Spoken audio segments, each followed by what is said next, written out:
ቸር አገልጋይ ማነው? ለንጉሥ የታመነ መክሊቱን ያልቀበረ አትርፎ የከበረ። አሪፍ። እኔማ ጥያቄ ነበረኝ። ኦርቶዶክሳውያን ካውንስል ኦፍ ኦሬንጅን ትቀበላላችሁ ወይስ አትቀበሉም የሚል ነበር። ካውንስል ኦፍ ኦሬንጅ የኛ አይደለም እና በእኛ በኩል የተደረገ ስላልሆነ ምንም እሱ ላይ አስተያየት አንሰጥም። የተሳተ ነገር ካለው ይህ ስህተት ነው እንላለን። ምንድነው ጤናማ ከሆነ ደግሞ ችግር አይኖርብንም። ግን በጉባኤ ደረጃ ግን አንቀበሉም። የእኛ ጉባኤ አይደለም፣ የኬልቄዶናውያን ነው። ኦኬ፣ የእናንተ ጉባኤ ሳይሆንም ትምህርቱን አይታችሁታል? አይ ስለ ትምህርቱ ምናምን ምንም ያው እንዳልኩ የእኛ ጉባኤ ስላልሆነ በመምህራን ደረጃ ምናምን እየታየ ይሄ ነው የአንዲያ ነው ሊባል ይችላል። ኦኬ፣ አንተ አላየኸውም ወይስ ጉባኤው ምን ክሌም እንዳደረገ? የጉባኤው አይቼዋለሁ። የኦግስቲኒያን የሆነ ኢንፍሉዌንስ አለበት። ሙሉ በሙሉ አፊርም አድርገዋል? አላረጉም። ሙሉ በሙሉ አይደለም። ሙሉ በሙሉ የለውም። የኦሬንጁ ምንድነው የፕሪደስቲኔሽኑ ላይ ምናምን እግዚአብሔር እያንዳንዱን ለማዳን ፈቃደኛ አይደለም ምናምን የሚሉ ነገሮችን እንደዚህ አይነት ነገሮችን አታይም። ሰምሃው ግን በተወሰነ መልኩ የሆነ ነፃ ፈቃድ የሌለ በሚመስል መልኩ አይነት ነገር የቀረበ ነገር አለው። ያም ሆነ ይህ ግን ያን ያህል ግድ አይሰጠንም። ኦሬንጅ ጉባኤ ምን አለ የእኛ ጉባኤ ስላልሆነ ያን ያህል ጊዜ ባልሰጠውም ደስ ይለኛል። ከሌሎቹ ጋር ብታወራበት እሱን ከሚቀበሉ ሰዎች ጋር እኛ እንቀበልም ወይ ከካቶሊካውያን ጋር ምናምን እነሱ ከዚህ አንጻር የምንቀበሉ ይለዋል። አክቹዋሊ ለእነሱም ቢሆን እንትን ነው፣ ዓለም አቀፋዊ ጉባኤ አይደለም። ለእነሱም ቢሆን ሎካል ካውንስል ስለሆነ አይሳሳቴ ነው ብለው አያምኑ። ስለዛ ከቤተክርስቲያናቸው ትምህርት ጋር አመዛዝኖ ነው የሚቀበሉትም የማይቀበሉትም። እዛ ላይ የተነሱ ሀሳቦችን ከሴሚ ፔላጂያኒዝም ጋር የተያያዘ ጥያቄ ነበረኝ። ጥያቄ ምንድነው? እነሱ ካኖን ያው እግዚአብሔር ይረዳሃል አይነት ሀሳብ ማን ያለው? ይህንን ሴሚ ፔላጂያኒዝም ነው ያለው ማን ነው? ሰከንደሪ ሶርሶች ላይ ነው ያየሁት። ቴዎሎጂያኖች ሲያስቀምጡ እነማን ናቸው? ጉባኤው የተሰበሰበው ለዛ ነው፣ ለጉባኤ አይደለም። ስለ ጉባኤ አይደለም። ካውንስል ኦፍ ኦሬንጅ ማቶ ምን ያናለ የራሴ እኔ ከዛ አንጻር ነው ለመውራት የፈለግኩት። ብቻ ግን ኤኒዌይስ እሱ አሁን ቴዎሎጂካል ይሰማል ጥያቄ ላድርገውና እሺ ይሰማል። የካውንስል ኦፍ ኦሪጅን ተወና ግን ሴሚ ፔላጂያኒዝም ስላልክ ብዙ ሰው ክሌም ያደርጋል እንደዚህ ነገርን እና ሴሚ ፔላጂያኒዝም የሚባል ነገር ራሱ ኬት ነው ያመጣው? ከጉባኤው ብያለሁ እኮ አልሰማኝም። ጉባኤው ላይ ሴሚ ፔላጂያን የሚል አለ? ካለ እስኪ ያሳየኝ ነው ሀሳቡ። ሴሚ ፔላጂያኒዝም የለም አይደለም ካለ አሳየኝ ነው ወይ? ሀሳቡ ምንድን ነው ሴሚ ፔላጂያኒዝም? እኮ እሱን እኮ ነው የምልህ። ገና ከጅምሩ ይህንን ነገር ያስጀመሩት ይህ ሴሚ ፔላጂያን ምናምን እያሉ እርስ በርስ አንዱ ላይ እንደዚህ አይነት ታርጋን መለጠፍ የተጀመረው መቼ ነው? እኔ ታኪንግ አባውት ኮንሰፕት እኮ ኮንሰፕቱ እንዳለው ኮንሰፕቱን ደግሞ የሚገልጸው ተርሙ ነው እራሱ። ከተርሙ ጀምረ ሴሚ ፔላጂያን ናቸው እገሌ ሴሚ ፔላጂያን ነው ከፊል ፔላጂሳዊ ማለት ነው እያሉ መናገር የጀመሩት እነማን መሰሉት? እኔ እነግርሃለሁ፣ ካልቪኒስቶች ናቸው። ከዛ በኋላ እናንተም ኢምብሬስ አደረጋችሁት ይህን ነገር። ሉተራኖችም በጎን ጭራሽ ካቶሊካውያንም የሆነ ሰዓት ላይ እርስ በእርስ እዛው የሆነ አለመግባባት ተነስቶ ስለነበረ በካቶሊካውያን ወንድሞቻችን ዘንድ የሞሊኒዝም እና በቶሚዝም መካከል የነፃ ፈቃድ ላይ ክርክር ተነስቶ ነበረ። ቶሚስቶች አሉ፣ እዚህ ጋር ደግሞ ሞሊኒስቶች አሉ።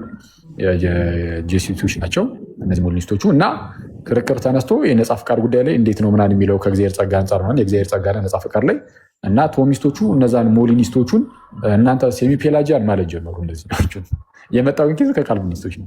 ስለዛ ከእናንተ የተነሳ ነገር አምጥተህ ሴሚ ፔላጂያን ምናምን የሚለው ነገር እኛ ላይ አትጠቀምም። እሱን ዞር አድርገው ዝም ብለህ ከአባቶችና ከመጽሐፍ ቅዱስ አንጻር ጠይቀኝ።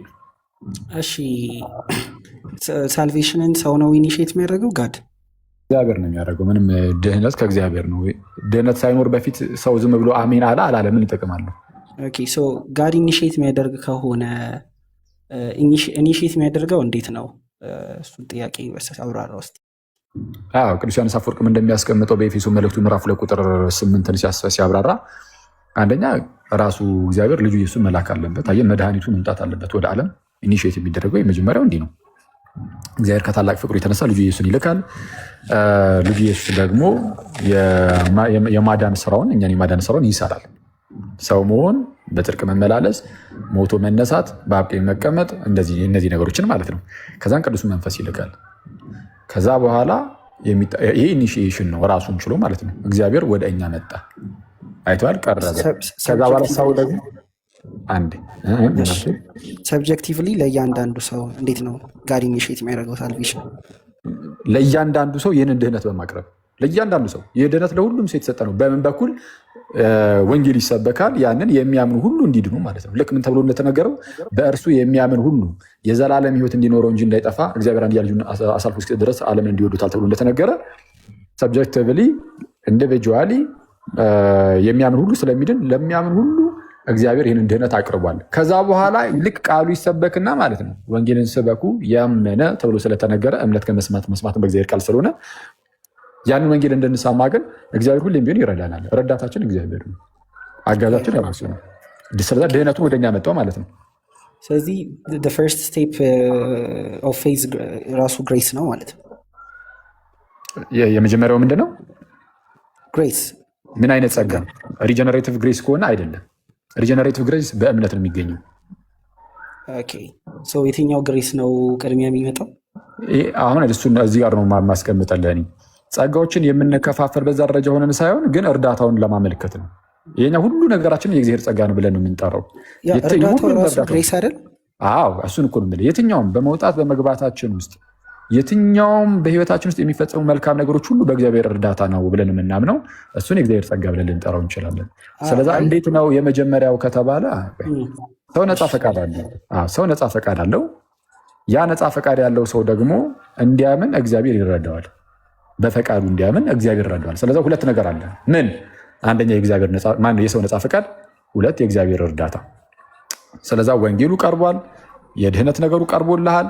ስለዛ እሱን እንድትቀበል ደግሞ እግዚአብሔር እስቲል አሁንም ደግሞ አጋዥህ ነው። ምን ከሆንክ? ፈቃደኛ ከሆንክ። አሁን ጥያቄው አሁን ሰብጀክቲቭሊ ስለሚቀርበው ግሬስ ነው። ለሁሉም ኦፈርድ የሆነ ዩኒቨርሳል ግሬስ አለ። ደግሞ ሰዎችን ሁሉ የሚያድን እግዚአብሔር ጸጋ ተገልጧልና ይላል ቲቶ ላይ። ግን ሁሉም ሰው ደግሞ አይድንም አይደል? ስለዚህ ለምንድን ያልዳኑት? ምክንያቱም እነዛ ሰዎች ፕሪዴስታይንድ ላይሆኑ ይችላሉ። እሱን እንመጣበታል። አስቀድሞ ስላልተወሰኑ ነው ያልዳኑት። እሺ፣ መልካም። ይህን ጸጋ የአንተን ጥያቄ እንድትጨርስ ብዬ ነው ይህንን ወደዚህ ያልሄድኩበት። እነዛ ያልዳኑት አስቀድሞ ስላልተወሰኑ ነው ብላል። የሉተራን ትምህርትም አይደለም፣ የካልቪኒስቶች ነው። ያልዳኑት አስቀድሞ ስላልተወሰኑ ነው ተብሎ አይነገርም በሉተራን። እሱን ላረመህና በኋላ ላይ ይመጣበታል። እሱንም ወደ ፕሪዴስቲኔሽን ስለሚወስደን ነው እንደዛ ያልኩ። ምክንያቱም ፕሪዴስቲኔሽን ከፍሪዊል ጋርም ይገናኛል ለብቻው። ትክክል ነው፣ ይገናኛል። ግን በእናንተ ትምህርትም ቢሆን በል ፕሪደስታይን ስላልሆነ ነው ያ ሰው ያልዳነው አይባልም። ምናልባት ሉተራን ድሪው ስለሚል ሉተራን ትሆናለህ ብዬ ነው ይሄ ሎጎንም ስላየሁት ማለት ነው። ሉተራን ከሆንክ ሶሊ ዲክላሬሽንም ሆነ ኤፒቶሙ ላይ ማለት ነው ፎርሙላ ኮንኮርድ 11ኛው አርቲክል ስለ ኤሌክሽን ነው፣ ስለ እግዚአብሔር ምርጫ ነው የተቀመጠው። ስለ እግዚአብሔር ምርጫ ሲቀመጥ የእግዚአብሔር ምርጫና የእግዚአብሔርን እውቀትን ይለያዩትና የእግዚአብሔር እውቀት ለሚጠፉትም ለሚድኑትም ነው ብሎ ያስቀምጥና የእግዚአብሔር ቅድመ ውሳኔ ወይም ደግሞ ምርጫው ግን ለሚድኑት ብቻ ነው የሚነገረው ነው የሚሉት። ስለዛ ያልዳነው ሰው ያ ቅድመ ውሳኔ ሰብጀክቲቭሊ ለአንድ ሰው አፕላይድ የሚሆን አይደል? ቅድመ ውሳኔው ለድህነት የሆነው ነው። ለድህነት የሆነው አዎ፣ በእናንተ ትምህርት ከሆነ ማለት ነው። በእናንተ ትምህርት ነው ባይዘው። አሁን ስለኛ አይደለም ስለ ራስህ ትምህርት ነው ይጠይቀኛል። አይ ለዛ ነው እኔ ኮንቴክስቹዋሊ ሎጂካሊ ለዛ ነው። ሎጂካሊማ እኮ ወደዛ እኮ ያስኬዳል። አሁን አንተ ወደ አልከው ወደ ካልቪኒስቶቹ ነው የሚያስኬደው። ግልጽ ነው። ከካልቪኒስቶቹ ጋር የኛ አይገናኝም። ፕሪዴስቲኔሽንን አንቀበልም። እሺ፣ ያልጠፉ እነዛ ሰዎች ያላመኑት አስቀድመው ስላልተወሰኑ ነው አላልከኝም? አላልኩም፣ አልወጣኝም። አንተ የራስህ ስላሉ ነው አልከኝ እኮ ነው ወይ? አይደለም። ኧረ ሪቻርድ ይደረጋል። ሉተር አንድሪው ወንድሜ ነው ወይ? ማደረግ ይቀርታል። ስምህም አለ ኤንድሪው ነው ስሜ። ያንተ ሎጂካል ኢንፈረንስ ነው። ለምሳሌ አልበቃም ነው እኮ ያልከኝ። አልተመረጠም የሚል ቃል አልወጣም ከአንደበቴ። አይደለም ፕሪደስታይን ስላልሆኑ ነው ብለኛል አላልከኝም? ያልተመረጡ ሰዎች አሉ። ፕሪደስታይን ስላልሆኑ ነው ያላመኑት ያልተቀበሉት ብለኛል አላልከኝም? ቆይ እኔ እንደዛ አይደለም ያልኩት። እንደዛ አላልክም? ቆይ ሪካርዱን ትሰማለህ። አሁን ወደ ጥያቄ ሄድና በቃ ጠይቀኝ። ካልኩም ተሳስቻለሁ። ካልኩም ተሳስቻለሁ። ይሻላል። ኦኬ በስተት አውርቼ ሊሆን ይችላል። ፖይንቴ እሱ አይደለም ሲጀምር። አሁን እኔ ፖይንቴን እያስቀመጥኩ ያለሁት ግሬስ ዩኒቨርሳሊ ለሁሉም ኦፈርድ ነው፣ ግን ሰብጀክቲቭሊ አፕላይድ ሲሆን ከምርጫ ጋር ይገናኛል ለማለት ፈልጌ ነው። ቅድም ከተሳሳትኩ ሀሳቤን አግኝተኸኛል? ቀጥል። ስለዛ ጥያቄ ምንድን ነው? ጥያቄ አሁን ፈርስት ስቴፕ ሰው ማይሄድ ከሆነ ወደ እምነት እግዚአብሔር የሚያመጣ ከሆነ ሁሉም ሰው ይመጣል? ፈቃደኛ የሆነ የሚመጣው ዊሊንግ የሆነ ኦኬ። ወደ እምነት የሚያመጣውን ጸጋ እግዚአብሔር የሚሰጠው ነፃ ፈቃዳችን ላይ ቤዝ አድርጎ ነው። ትክክል። አዎ በሚገባ አያስገድድህም። ፈቃድህን አይቶ ስለዚህ ለሁሉም ይቀርባል። ፈቃደኛ የሆነ ሰው ይቀበለዋል ነው። ጸጋ ስትል ሪጀነሬቲቭ ግሬስን ከሆነ ተሳስተሃል። እርዳታው ነው በቃ ሪጀነሬቲቭ ግሬስ። እሱ አሁን አስቸጋሪ ነገር ምንድን ነው? እሱን እኮ ነው የምልህ። አሁን በዌስተርኑ እና በኢስተርኑ ሳይድ ያለው ከተርሚኖሎጂ ጭምር በጣም የተለያየ ነገር አለ።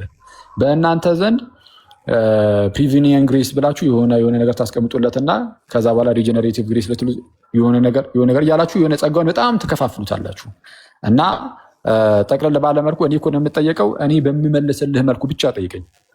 እኔ እኮ ነኝ የኔን ትምህርት እኮ ቆይ አንዴ የኔን ትምህርት እኮ ነው የምትፈልገው ማለት ነው። የኔን ትምህርት እኮ ነው የምትፈልገው። እኔ የራሴ አገላለጽ አለ፣ የራሳችን አገላለጽ። ስለዛ በቃ በዚሁ አገላለጽ ብቻ ጠይቀኛለህ። የእናንተን የዌስተሩን አምጥተህ አፌ ላይ እንዳታስቀምጠው ማለት ነው።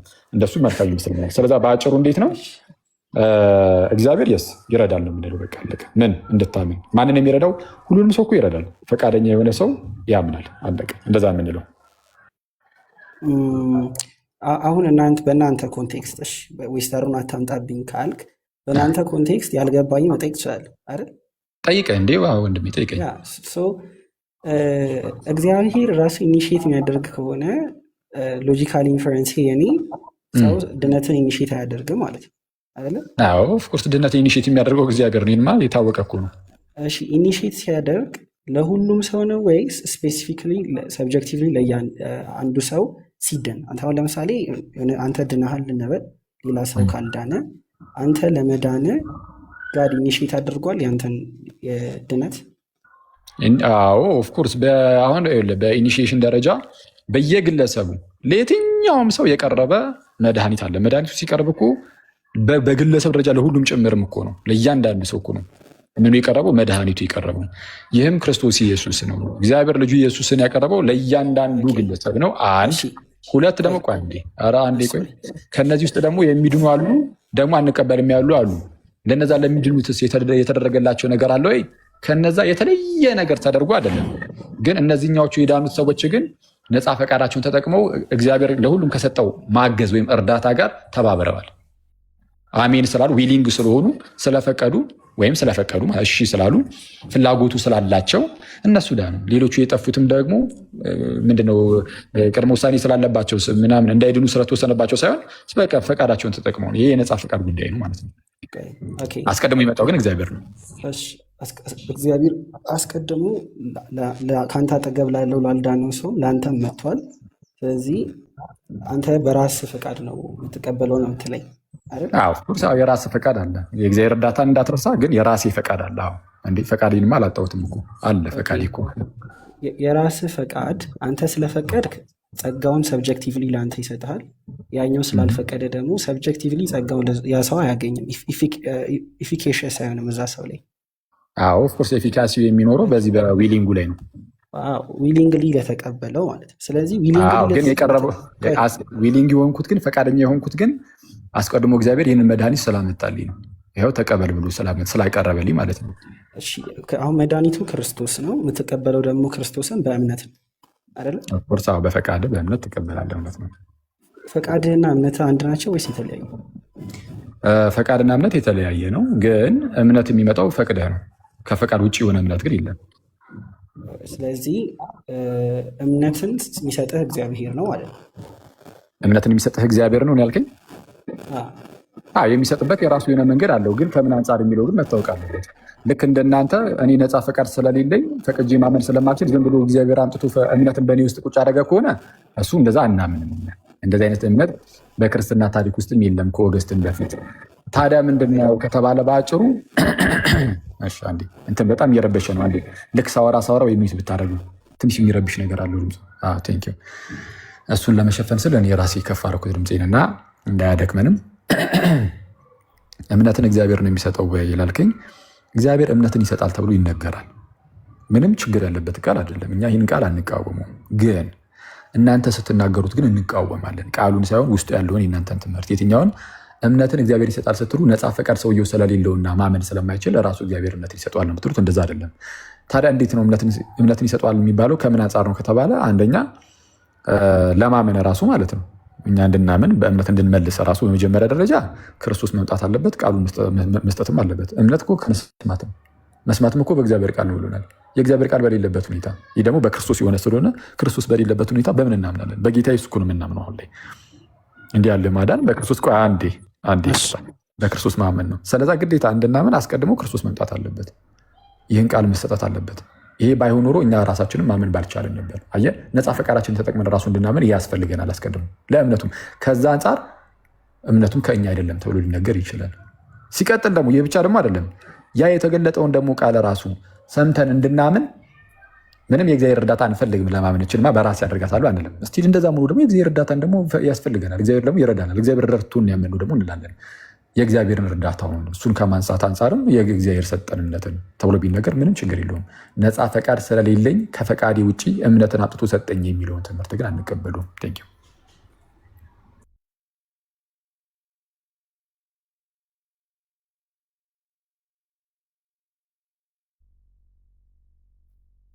በጸጋው ማለት ነው። ስለዚህ ያ እምነት ደግሞ አንተን አዳን አላልኩም። መች እንደዛ አልኩኝ? ቱ ጋር እዚህ ጋር አሁን የተናገርኩት ነገር እንደፈቀድክ አይቶ ከዛ በኋላ በጸጋው እምነትን ሰጠ አለ። ትፈቅዳለህ፣ ከዛ ጸጋውን ይሰጣል፣ ከዛ እምነቱን እንደዛ አይነት ቤት በኩል ነው እንደዚህ ኦርደር ያበጃው። እንደዛ አላልኩም እኔ። ቃሉን ስንሰማ ማለት ነው እግዚአብሔር ይረዳናል፣ ረድቶን እናምናለን ያልኩኝ። ስናምን ጸጋውን ይሰጠናል። ጸጋውን በእምነት ነው። ያ እርዳታ የሚያሳምን ነው አይደለ? ቃሉን እንድትቀበል የሚያደርግን ውስጥ ላይ እምነት የሚፈጠር ያ ቃል አላልኩ። ቆይ አንዴ፣ ልክ እናንተ እንደምትሉት እምነትን የሚፈጥር ነው ተብሎ ልክ እናንተ እንደምትሉት የመለወጥ አይነት እንደዛ ይህንን እያለን አይደለም። በቃ እገዛ ነው። እንድናምን የሚያደርግ ነው። ምን ነፃ ፈቃዴን ተጠቅሜ እምነትን የሚፈጥር ስትል እምነትን የሚፈጥር ስትል እኔ ለዚህ እኮ ነው የእናንተን ቃል ይዘህ ስለምትመጣ በአንተ መረዳት ነው ሁሉም ነገር የምታየው። እምነትን የሚፈጥር ስትል እኔ ማመን አልችልም እንደማለት ነው። ማመን ስለማልችል ዝም ብሎ እምነቱ እንደዛ አይደለም። የማምንበት ፈቃድ አለኝ፣ ግን እግዚአብሔር ደግሞ ሊረዳኝ ይገባል። እኛ ሁለቱም ነው የምንይዘው ነው የምንለው። ነፃ ፈቃዳችንም አለ የታመመ ቢሆንም የእግዚአብሔር እርዳታም ደግሞ አለ። ከዛ በኋላ እናምናለን። ስናምን ለሚያምን የእግዚአብሔር መንፈስ ይሰጠዋል። ልክ አሁን ቅድም እናንሰሙ ነበር በዮሐንስ ወንጌል ምዕራፍ 7 ላይ በእርሱ የሚያምኑ ሁሉ ይቀበሉት ዘንድ ስላላቸው ስለ መንፈስ ተናገር ይላል። መንፈስ ለሚያምን ይሰጣል፣ ላላመን አይሰጥም። እናንተ ጋር ላላመነው ሰውዬ ነው መንፈሱን እግዚአብሔር ሰጥቶት እንደዚያ የምትሉት፣ ግን መንፈስ ላላመነ ሰው አይደለም፣ ላመነ ሰው ነው የሚሰጠው።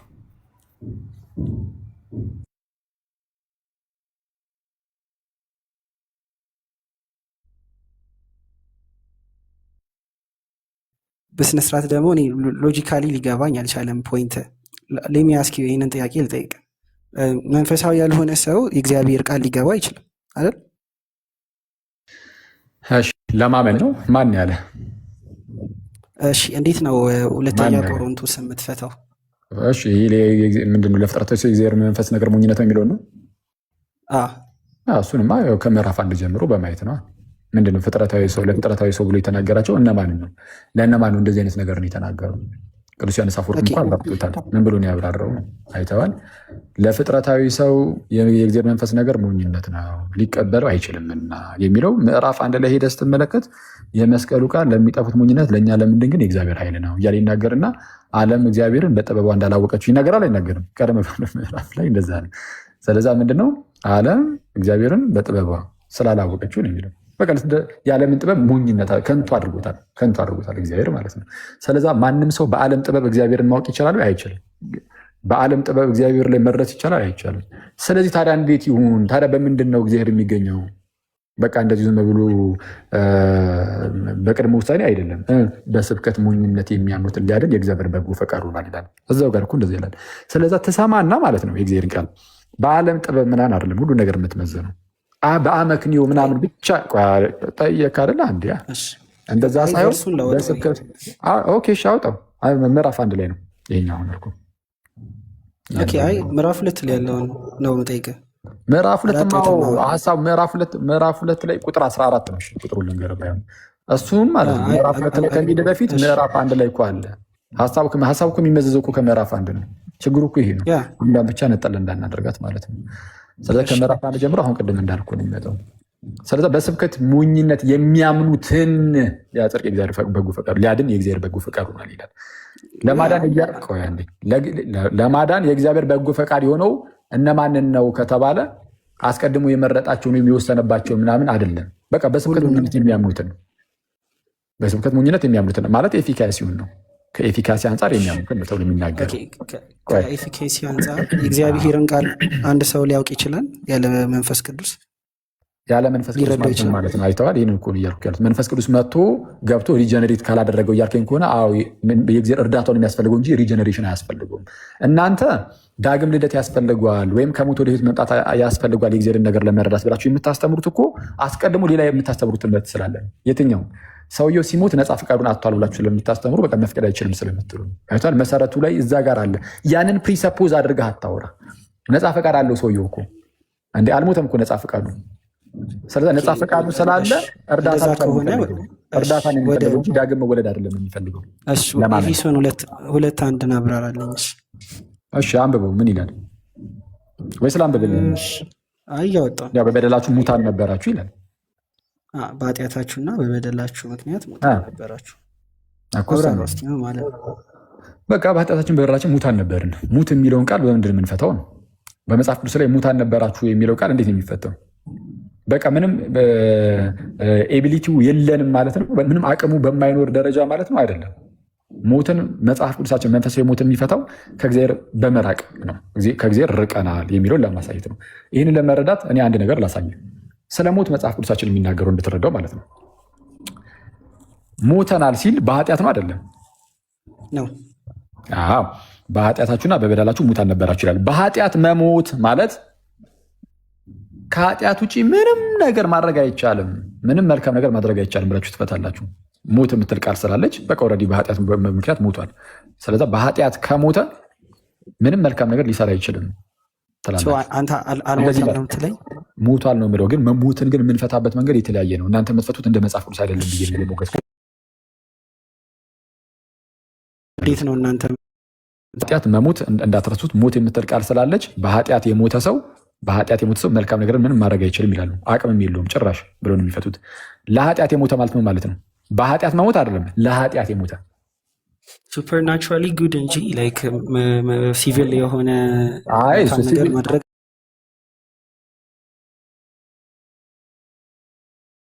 ሲቪል የሆነ ነገር ማድረግ በእግዚአብሔር ፊት መልካም ነገር ማድረግ አይችልም። እግዚአብሔርን መምረጥ አይችልም ወደሚል እንትን እንመጣለን። መንፈሳዊ መልካም ማለት ነው። ስፒሪቹዋል ጉድ የሚለው ማለት ነው የእናንተ መጽሐፍ። ምክንያቱም ዴድ ነው ስፒሪቹዋል። በቃ ዴድ ነው ብላችሁ ሙት ስለሆነ ምንም መንፈሳዊ መልካም ነገር በተአምር ምንም ነገር ሊገኝበት አይችልም ትላላችሁ። መንፈሳዊ መልካም አሁን ደግሞ ላሳየኩ ነው። ሞት የምትለዋን ቃል አይደል ይዛችሁ እንደዚህ ምንም አቅም ሊኖር አይችልም ያላችሁት። አሁን ይሄ በኃጢአት መሞት ነው የተባለው። ለኃጢአት መሞት ምንድን ነው? ለኃጢአት መሞት ደግሞ ለኃጢአት መሞት ነገርከኝ እኮ ቅድም ከእግዚአብሔር መለየት አይደለም ወይ ብለሃል። እሱ ለኃጢአት መሞት አይደለም፣ እሱ በኃጢአት መሞት ነው። ሁለቱ ይለያያል። ለኃጢአት መሞት ይለያል። ለኃጢአት መሞትን ታውቃለህ ወይስ ልሂድበት? ሮሜ ምዕራፍ 6 በል ሂድ። እሺ ሂድ። ካወቀው ንገረን እና ከዛ ለማስረዳት ይመቸኛል። ካልሆነ እኔ ልሂድበት። ሂድበት። እሺ ወንድሜ። እሺ አንድሬው ሮሜ 6 ላይ ለኃጢአት የሞታችሁ እናንተ በእርሱ ደግሞ እንዴት ጸንታችሁ ትኖራላችሁ ይላል። በኃጢአት ማለት ነው። አይተዋል። ለኃጢአት ከሞት በኃጢአት ጸንተህ በፍጹም ልትኖር አይገባም። በኃጢአት ብትሞት ኖሮ ለኃጢአት አይደለም። በደንባሪያችሁ ስሙ ጋይስ፣ እናንተ በእና ለ ተብሎ ሲጀመር ልዩነቱን ማለት ነው። በኃጢአት መሞት ከሆነ ኃጢአት ሰርተ የኃጢአት ደሞዝ ሞት ስለሆነ በኃጢአት ምክንያት ሙት ስትሆን፣ ስለዚህም የኃጢአት ተገዥ የሆነ ኃጢአት አይችልም ማለት ግን አይደለም። እሱን አሳያቸዋለሁ በመጽሐፍ ቅዱስ። ሉተራኖቹ ግን እንደዛ ነው ብሎ የሚያስተምሩት። ምን ብለው ነው የሚያስተምሩት? በኃጢአት ምክንያት አንዴ ከሞትክ በኋላ ከአንተ ምንም አይነት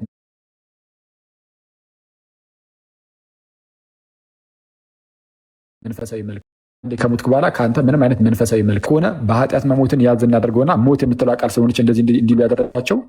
ለኃጢአት መሞት የሚባል ደግሞ ኮንሰፕት አለ። በኃጢአት መሞት ሳይሆን አንድ ፕሊዝ እንትን አድርጎ ሚዩት አድርጎ እየረበሸ ሶሪ ሆን አድርገሃል መሰለኝ። በኃጢአት መሞት ሳይሆን አሁን ደግሞ ለኃጢአት መሞት መጽሐፍ ቅዱሳችን ላይ ይኸው ለኃጢአት መሞት ይላል። ለኃጢአት የሞታችሁ እናንተ በእርሱ እንዴት አድርጋችሁ ደግሞ ጸንታችሁ ትኖራላችሁ ይልና ሮሜ 6:2 ላይ ከዛ ቀጠል አድርጎ ምን ይላል? ወይስ ከክርስቶስ ኢየሱስ ጋር አንድ ትሆኑ ዘንድ የተጠመቃችሁ ሁሉ ከሞቱ ጋር አንድ ትሆኑ ዘንድ እንደተጠመቃችሁ አታውቁም? ምን ይላል?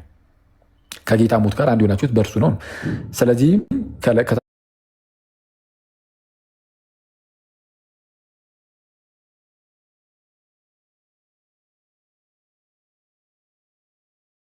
የማን ድምፅ ነው የተከፈተው? ታብታብ እያደረጋችሁ ያ ድምፅ ለማሰማት ምን አባ ፈለግ? ከዚህ በላይ ሩብ ሚሊዮን ታፕታፕ አለ። እሱን ይዛ ዝም ብለህ አትቀመጥም? ብዙም አትልም? እሺ እንከፋፈለዋል። ሰማሲስ መጣ ግን እየመጣሁ ነው። አሪፍ አሪፍ። እሺ እና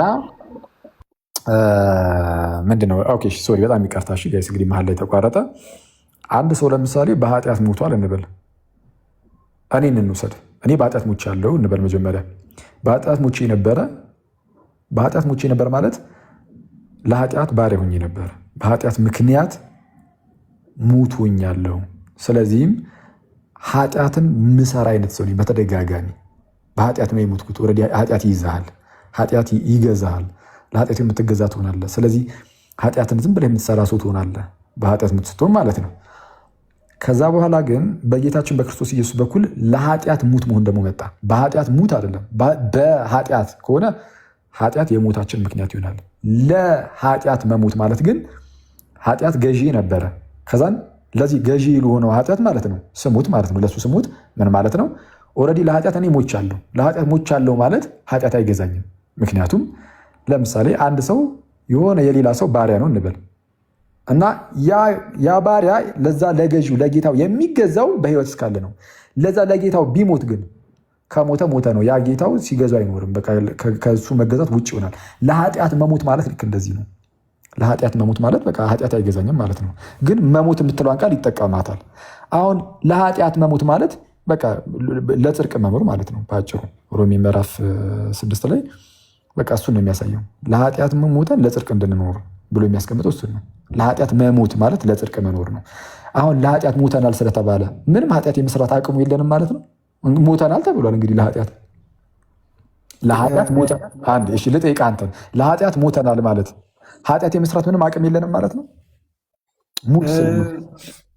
እዛ ጋር እኛ ጀስቲፊኬሽንን ፎሬንሲክ አድርገን እንደምናይ ታውቃለህ።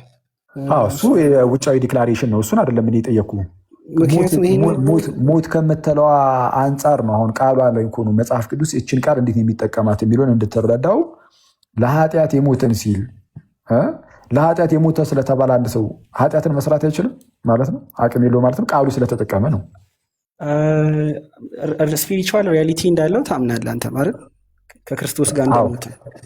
እሱማ ግልጽ ነው። እሱን አይደለም እኮ እሱማ ትክክል እኮ ነው። ግን ጥያቄ ከክርስቶስ ጋር ሞተናል አልሞትንም ሳይሆን ለኃጢአት ሞቻለሁ፣ ለኃጢአት ሞተን ለጽድቅ እንድንኖር ተብሎ እንደተነገረ፣ አዎ እንዲህ ተብሎ ተነግሯል። ለጽድቅ ነው የምንኖረው ከአሁን በኋላ። ለኃጢአት ሞተናል ተብሏል። ግን ነው ለኃጢአት ሞተናል ስለተባለ የምር አሁን ኃጢአት የመስራት አቅሙ የለህም ወይ? ሞተናል ስለሚል ቃሏን ይችን ሞት ብሎ ስለተጠቀመ ማለት ነው። አይ ቲንክ እሱ ቨርስ አይ ቲንክ ግሪክ ምናምን በደንብ መታየት አለበት። ምክንያቱም እንትን ኢንዲኬቲቭ ነው ኢምፐሬቲቭ ነው የሚለው ደግሞ በዛ ላይ ፓስቴንስ ነው። ምክንያቱም ዊ ዳይድ ቱ ሲን ይላል ለኃጢአት ሞት የሚለው እሱ ፓስቴንስ ስለሆነ ምንድነው ከኃጢአት ባርነት ነፃ መውጣታችንን የሚያሳይ ነው አይደል? ይህማ በቃ ለኃጢአት ሞታችኋል ማለት ከክርስቶስ ጋር ስትሞት ከክርስቶስ ጋር ስትሞት ሕያው ሆነ ትነሳለህ። ከዛ በኋላ መሞቱ ግን ይቅርታ ይሰማል። ከክርስቶስ ጋር መሞቱ ግን ስፒሪቹዋል ሪያሊቲ አይደለም። ከክርስቶስ ጋር ሞቱ መቀበር መነሳት ትክክል ነው አለን። እሱማ አለን እኮ ይሄ ስፒሪቹዋል ሪያሊቲ የመጀመሪያ የሞትና የመንፈሳዊ ሞት ኦፖዚት ነው አይደለም? ትክክል ነው። ስለዚህ መጀመሪያ የሞት ነው አክቹዋል ዴዝ ነው ማለት ነው። የምር ሞተን ነበር በመንፈሳዊ ሞተናል። አሁን የእሱ ተቃራኒ ነው ስላልከኝ እሱን እኮ ነው እየጠየኩ ያሉት። ያኔ በሞትን ሰዓት መንፈሳዊ መልካም ነገር ማድረግ አንችልም ካላችሁ፣ አሁን ደግሞ በተቃራኒው ኃጢአትን የመስራት አቅሙ የለንም ልትሉ ይገባል ነው እያልኩ ያሉት። ሁለቱንም ሞት የሚል ቃል ነው የሚያስቀምጠው። አይተዋል። ምክንያቱም ሳንቲፊኬሽን አለ። አሁንም እኮ ሳንቲፊኬሽን አይደል? እሱን አይደለም እኔ ስለ ሳንቲፊኬሽን መቼ አወራሁና? እኔ እኮ ስለ ቃሏ ላይ እኮ ነው እያስረዳሁ ያሉት። ሞት በመጽሐፍ ቅዱስ ምንድን ነው የሚለውን እንድትረዳው። በቃ እኔ ቀልል አድርጌ ልንገርህ ሚዩት አድርጎና። ስለዚህ አሁን ሰው በኃጢአት ሲሞት ምን ማለት ነው? ኃጢአት ይገዛዋል፣ ይበረታታበታል፣ አቅመ ቢስ ነው፣ በቀላሉ ኃጢአትን ይሰራል ማለት ነው። በኃጢአት መሞት እንደዛ ነው። ስለዚህ ያ ሰው ግን ሊያምን አይችልም፣ ሊፈቅድ አይችልም፣ የመዳን ፍላጎት ሊኖር አይችልም ማለት ግን አይደለም። ለእግዚአብሔር ጥሪ ምላሽን መስጠት አይችልም ማለት ግን አይደለም። ያ ኤፌሶን ምዕራፍ 2 ቁጥር 1 ላይ ያለው ላሳየህ፣ ሂድ እንደውም ስፒሪቹዋል ሪያሊቲ ነው ላሳየው። በቃ እዛው ኤፌሶን ላይ በቃ ላሳየህ፣ እንደዛ ነው ይመስላል። እዛ ኤፌሶን ምዕራፍ 2 ላይ ምን እንዳለ ላሳየህ። እኔ እኮ ሀሳቡን እንድትይዘው ምናምን በደንብ ነገር ይኸው ላይ እንትን እንድትል ነው እንጂ ኤፌሶን ምዕራፍ 2 ላይ እኮ እዛው ጋር እኮ ይኸው ያ የሞተ ሰው ምን አይነት ሰው እንደሆነ እኮ ማሳየት ይችላለሁ። እሺ ምንድነው? ዮሐንስ ማነው? የኤፌሶን መልእክት አይደለ? አንዴ ኤፌሶን አላሳየህ እንዴ? እኔ በቀላሉ ኤፌሶን ምዕራፍ 2 ላይ ምዕራፍ 2 እዛው ምዕራፍ 2 የሚጠቀሰው ምዕራፍ 2 ላይ እንመልስልን። ሚዩት አድርጎ አንዴ ይቅርታ፣ እንትን የሆነ እንትን አለው። እሺ በበደላችሁና በኃጢአታችሁ ሙታን ነበራችሁ። በበደላችሁና በኃጢአታችሁ ሙታን ነበራችሁ ብሎ ነው የሚጀምረው። ስለዚህ ሙታን ስለነበርን ምንም ማመንም መምረጥም በቃ የመዳን ፍላጎቱም ሊኖረን አይችልም ነው እያለን ያለው። ስለዚህ መጀመሪያ ጸጋውን የሚመጣው ነው። እሱን ለማስረዳት ደግሞ ቁጥር 5 ይጠቀሳል። ምን የሚል ቃል አለ? ከወደደን ከትልቅ ፍቅሩ የተነሳ በበደላችን ሙታን እንኳን በሆንን ጊዜ ከክርስቶስ ጋር ሕይወትን ሰጠን ይላል። በጸጋ ድናችኋልና ይላል። አይታችኋል። ሙታን ነበርን። ስለዚህ ማመን አንችልም፣ ፍላጎቱም ሊኖረን አይችልም። ስለዚህ ጸጋው ነው አስቀድሞ የሚያስፈልገው። ስለዚህ በምን ድናችኋል? በጸጋ ድናችኋል። ምን በሆንን ጊዜ? በበደላችን ሙታን በሆንን ጊዜ። እንዳትረሱ። መቼ በጸጋ ዳን ነው? በበደላችን ሙታን በሆንን ጊዜ። በበደላችን ሙታን በሆንን ጊዜ ጸጋው አድኖናል ይላል። አዎ ይላል። ያለ ፍላጎታችን፣ ያለ ፈቃዳችን፣ ያለ እምነት ይላል አይልም። አሁን የምንቀበለውና የማንቀበለውን ላሳያችሁ። በደንብ አድርጋችሁ ስሙ እሺ ጋይዝ። ከወደደን ከትልቅ ፍቅሩ የተነሳ በበደላችን ሙታን እንኳ በሆንን ጊዜ ከክርስቶስ ጋር ሕይወትን ሰጠን፣ በጸጋ ድናችኋልና። አንደኛ በበደላችን ሙታን ነበርን ካለ በቃ ነበርን ነው። መጽሐፍ ቅዱስን ምንም መቃወም አያስፈልግም። አዎ በበደላችን ሙታን ነበርን ብለን እንቀበላለን። አንደኛ የምንቀበለው ነገር ቀጠል አድርጎ በበደላችን ሙታን በሆንን ጊዜ ከክርስቶስ ጋር ሕይወትን ሰጠን ይላል። ሙታን በሆንን ሰዓት ነው ሕይወትን የሰጠን ከክርስቶስ ጋር በቃ ካለ አለ ነው። በቃ ሙታን ነበርን፣ ሕይወትን የሰጠን ከጌታ ጋር ነው። ስለዚህም በክርስቶስ ስራ ማለት ነው። ከጌታ ጋር ከክርስቶስ ጋር ሕይወትን ሰጠን ካለ ቀበላለ። እዚህ ውስጥ ሙታን በነበረን ጊዜ ከክርስቶስ ጋር ነው ሕይወትን የሰጠን የሚለውን። እሺ ቀጠል አድርጎ በጸጋችኋልና ይላል። ይህንም ድህነት ያገኘነው በጸጋ ነው ይላል። ይህን የማይቀበላለ እዚህ ጋር የለም። በጸጋ ድናችኋል ካለ አለ ነው። እሺ የዚህ መጽሐፍ ቅዱስ ውስጥ የሌለውን ነገር ደግሞ ላሳያችሁ። በበደላችን ሙታን እንኳን በሆንን ጊዜ ያለ ፍላጎታችን፣ ያለ ፈቃዳችን፣ ያለ እምነት ከክርስቶስ ጋር ሕይወትን ሰጠን ግን አይልም። ስለዚህ እዚህ ጋር መጽሐፍ ቅዱስ ውስጥ ይህን ነገር ይጨምራሉ ሉተራኖችና ካልቪኒስቶች። ያለ ፍላጎታችን፣ ያለ ፈቃዳችን፣ ያለ እምነት የሚል ማለት ነው። ግን እንደዛ አይደለም፣ በእምነት ነው። በእምነት የሚል የት አለ? እሱ ጋር እዛው ጋር ነግሮናል። ቁጥር 8 ላይ እንዲህ ይላል፣ ጸጋው በምን አድናችኋል? በእምነት አድናችኋል ይላል። ጸጋ ያዳነው ማለት ነው ሙታንን ያ ጸጋ ሲያድን በምንድን ያዳነው? በእምነት። ስለዛ እነዛ ሙታን ያምናሉ። አይተዋል። የማመን አቅም ጭራሹን ተሟጦ ጠፍቷል የሚለው የእናንተ ትምህርት ነው እንጂ መጽሐፉ ላይ እኮ ያለ ፍላጎታቸው፣ ያለ ፈቃዳቸው፣ ያለ እምነት ምናምን እኮ አይልም። ከዚህ አንጻር ነው ተውት። ቆይ ጋይስ እንትን በሉ ይቅርታ አድርግልኝ። አንድ እንትን ተስፋችን ኢየሱስ የሚል ኮመንት ጻፉ ውስጥ እሱ ጥሩ ነው። ተስፋችን ኢየሱስ። እሺ ቀጥል። ኦኬ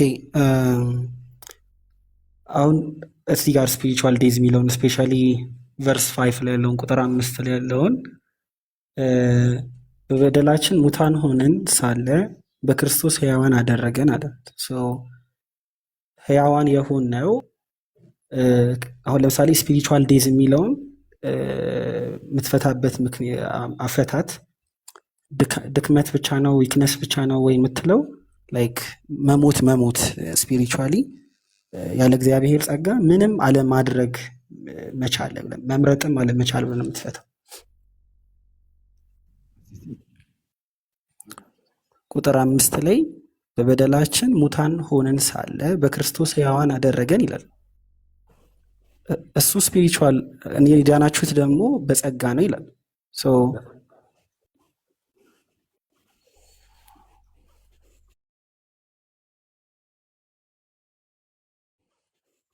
አሁን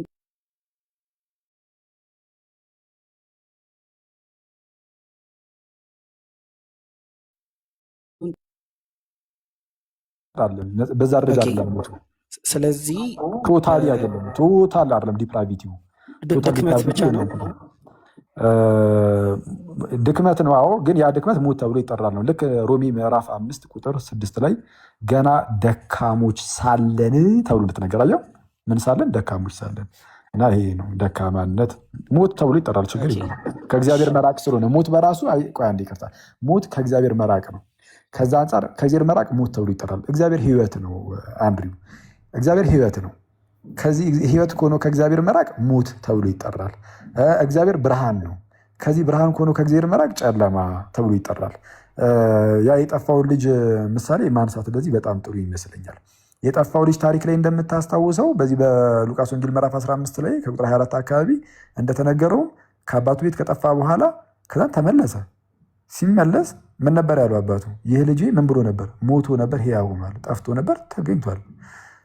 ጠፍቶ የነበረው የተገኘው ልክ ሲመጣ ነው። በዛ በጠፋበት ሁኔታ ውስጥ ግን ወደ አባቴ ቤት እመለሳለሁ ሲል ደግሞ ተባለ። በሞተበት ሁኔታ ውስጥ ሞቶ ነበረ ስለተባለ የሞተ ሰው ወደ አባቱ የመመለስ ፍላጎት ሊኖረው ይችላል። ግን የእግዚአብሔር እርዳታ ያስፈልጋል። ኦኬ እሺ፣ አሁን በስነስርዓት ጥያቄን ክሊር አድርጌ ልጠይቀ። ስለዚህ አንድ ሰው እስካሁን ክሊር አድርጋ አልጠየቀኝ። አይ የሆነ ቱ ዘ ፖይንት እንዲሆን ስለፈለግኩ ነው። ዊክነስ ብቻ ከሆነ የሆነ ኤቢሊቲ ያለው ማለት ነው ሰው አይደል? አላ ዊክነስ ብቻ ነው ስትል ሞት አይደለም እያልክ ከሆነ ሞት ነው ብለናል። እኛ ሞት ነው ስንልና የቃላት ጌም ሳይሆን ሞት ስንል እኛ ሞት የሚለውን ያዘን አድርገው ሞት የሚለውን እኛ ሞት ስንል እንደ መጽሐፍ ቅዱሱ ነው። እናንተ ደግሞ እንደ ሉተር ሳየው። እሺ ቆይ አሁን ሞት የሚለው ድካም ከሆነ ድካም ብቻ ከሆነ ስለዚህ እግዚአብሔር የሆነ እገዛ ብቻ ነው የሚሰጠን ማለት ነው ከድካማችን። እገዛ ምን እንድናምን ነው? እንድናምን ከሆነ እገዛ ነው። ዳግም መወለድ አይጠበቅብህም ለማመን እገዛ ነው። ስለዚህ እናምናለን። ከዛ ሰው ሳልቬሽን ኢኒሼት አያደርግም። ድካም ላይ ያለው ወደ እግዚአብሔር መምጣት አይችልም አይደል? እግዚአብሔር ከጠራው የእግዚአብሔርን ድምፅ መስማት፣ ለእግዚአብሔር ጥሪ ምላሽ መስጠት ይችላል። ሁሉም ነገር በእግዚአብሔር እገዛ። ሁለቱም የምንይዘው አሁን ነጠለህ ፈቃዷን ብቻ የምትጠይቀኝ ከሆነ ኧረ ተው ተው እልሃለሁ። ነጠለህ ደግሞ ጸጋውን ብቻ የምትለኝ ከሆነ በፍጹም እልሃለሁ። ሁለቱም አንድ ላርኩ መልስል። ለዛ ነው በራሱ መምጣት አይችልም። እሱ ላይ ተስማምተናል አይደል? ሰው ያለ እግዚአብሔር አይችልም። ያለ እግዚአብሔርማ አይቻልም። ነፃ አይችልም። ፈቃድ ሳይኖሮ ቀርቶ ሳይሆን ሁሌም ቢሆን የእግዚአብሔር እርዳታ ግዴታ ስለሚያስፈልገን ነው። ራራው ብዙ አረፍተ ነገር ስደረደር እየረዘመ ስለሆነ ይቅርታ፣ አጠረጠር እናድርገው። ኦኬ፣ በራሱ መምጣት አይችልም። ስለዚህ ወደዛ ሰውዬ የሚሄደው እግዚአብሔር ነው አይደል? ትክክል። የመጀመሪያው እርሱ ነው፣ እግዚአብሔር ነው። እግዚአብሔር መጣና ያ ሰውን ወደ መምጣት ያመጣዋል እንጂ ጠርቶት ና ወይ አትምጣ ብቻ አይለም። ትስማማለህ? መጥቶ ያግዘዋል። ነፃ ፈቃድ ካለው ማን ነው? ይቅርታ፣ ፈቃደኛ ከሆነ ዊሊንግ ከሆነ ፈቃደኛ ከሆነ ሰውየው በቃ አለቀ። ምንድነው ያምናል እግዚአብሔር። ስለዚህ አሁን አንድ ጥያቄ ልጠይቅህ። ከፈቀደ ብቻ ነው ወደ ማመን የሚያመጣው ማለት ነው? ሰውየው ከፈቀደ፣ አዎ በትክክል። ስለዚህ ፈቃዱ ለዛ ሰውዬ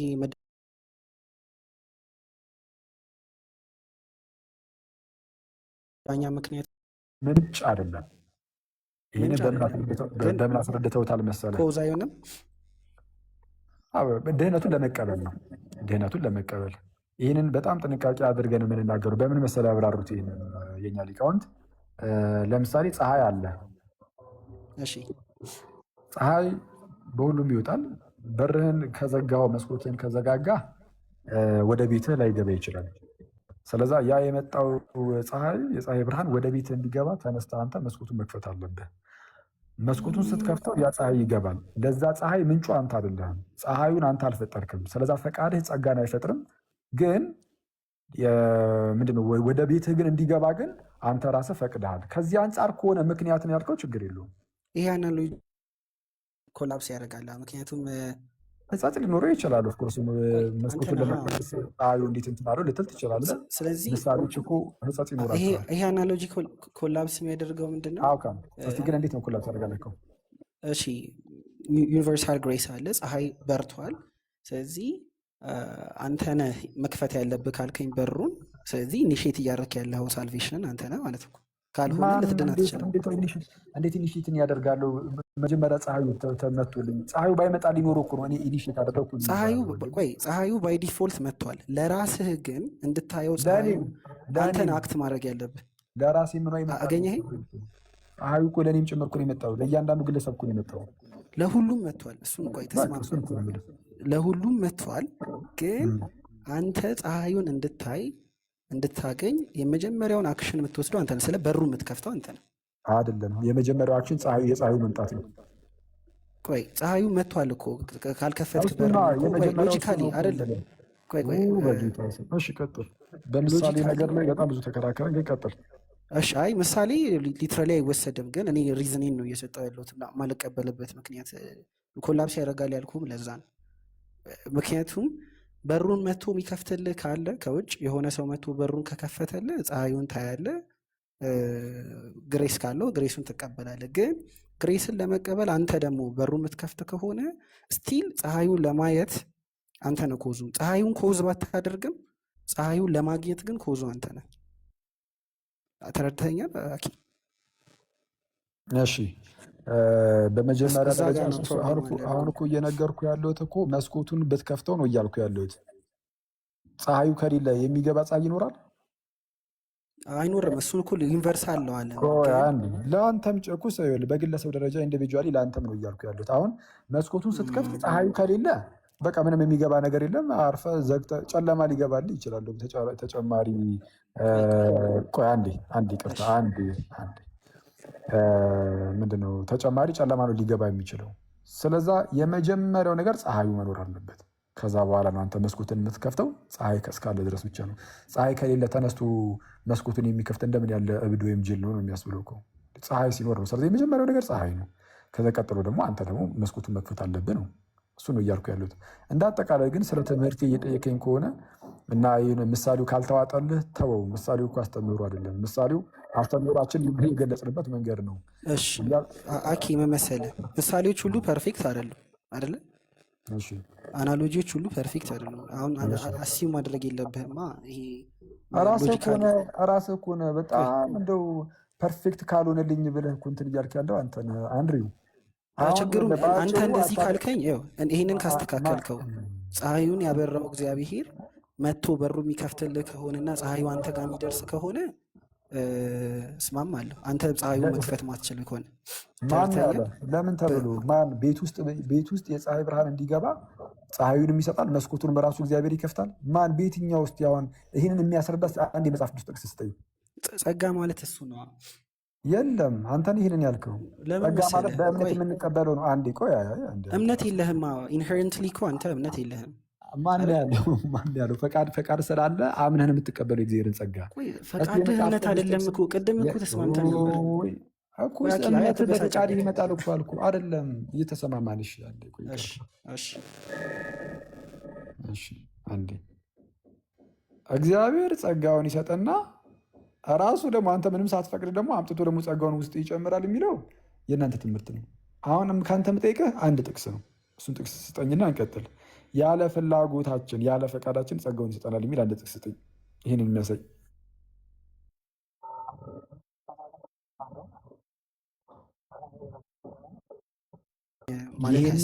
ይህንን የሚያሳይ ነገርኩ እኮ አሁን ይህንን ጸጋ አሁን እኔ የምረዳው የሚያሳይ አሴ ጊፍት ነው ጥቅሱ እኩስ ጊፍትማ ነው። ግን እኮ ይኸውልህ አሁን እኮ አንድ መረዳት ያለብህ ነገር ጊፍት ነው። አሁን ስጦታ ነው። ስጦታውን ስለተቀበልኩት አንድ ይቅርታ እባክህን።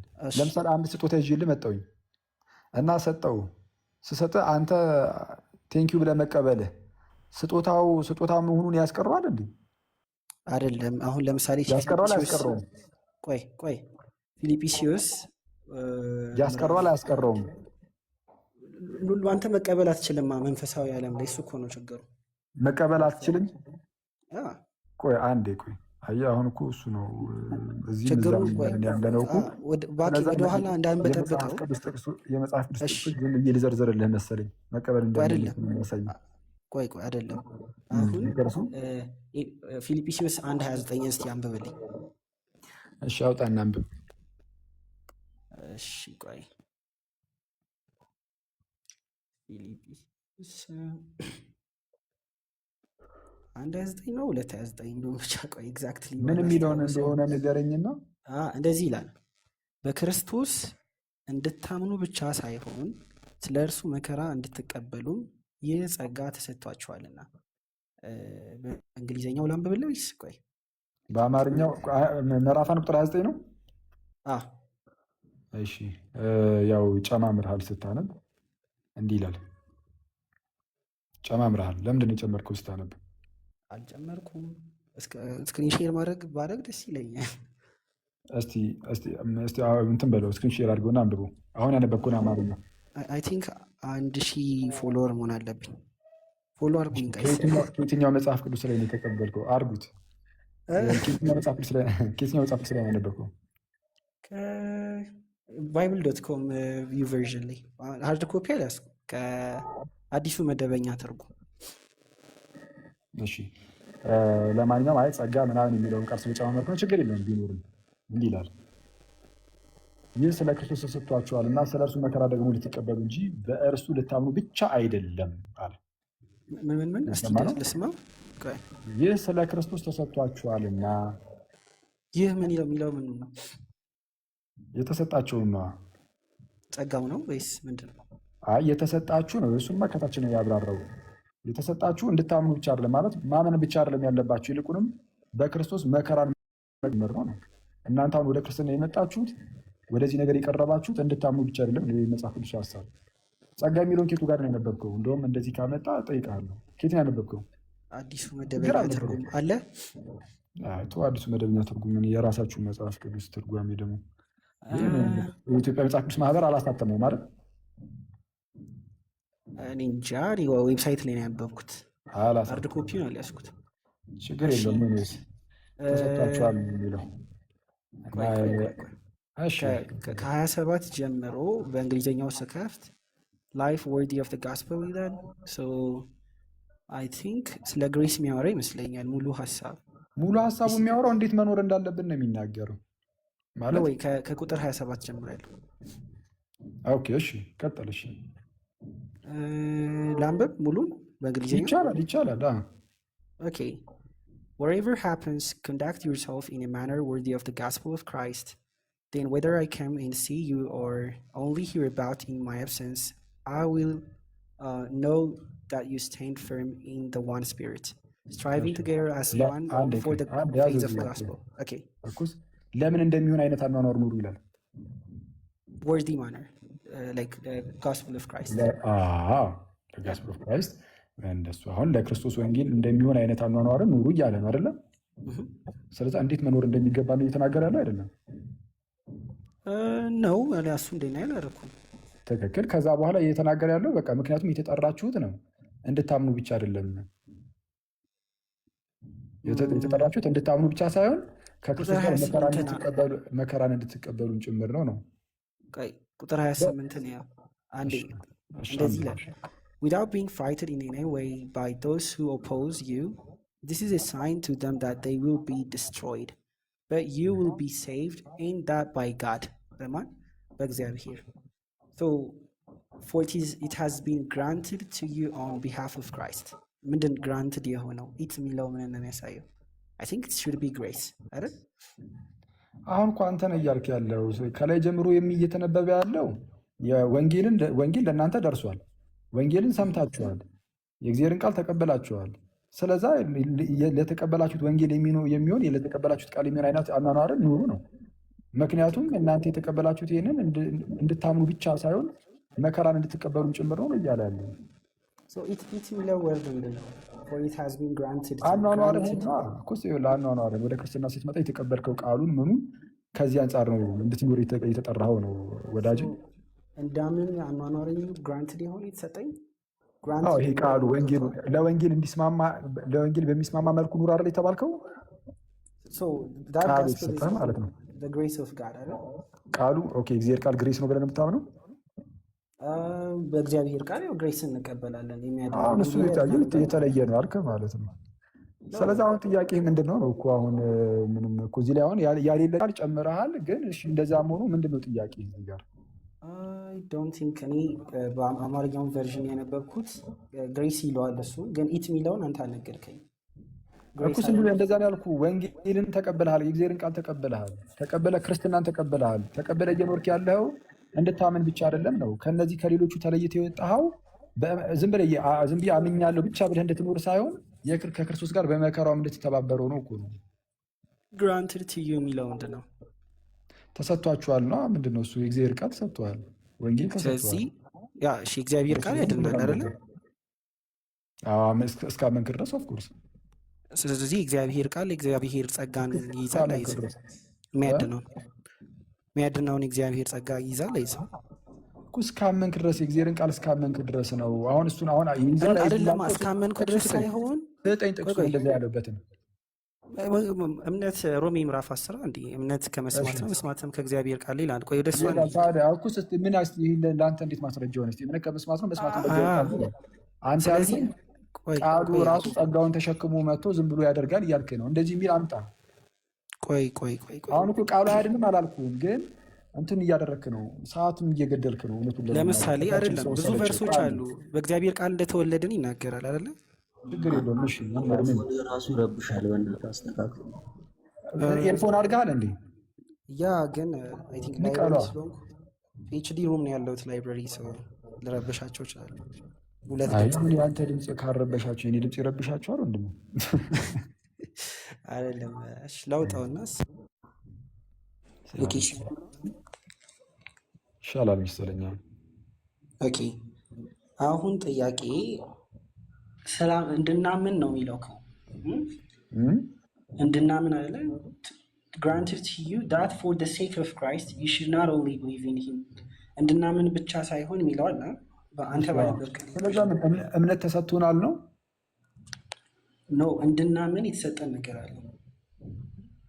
እሺ ያንተ ጥያቄ ልስጥ ያቀርበው እንድናምን የተሰጠን ነገር አለ ነው ወይስ እምነት ተሰጥቶናል ነው? ቆይ እንድናምን እግዚአብሔር ጸጋ ተሰጥቶናል አይደል? እንድናምን እሺ የእግዚአብሔር ጸጋ ተሰጥቶናል ማለት ምን ማለት ነው? ፈቅደ ነው ወይስ ያለ ፈቃደ?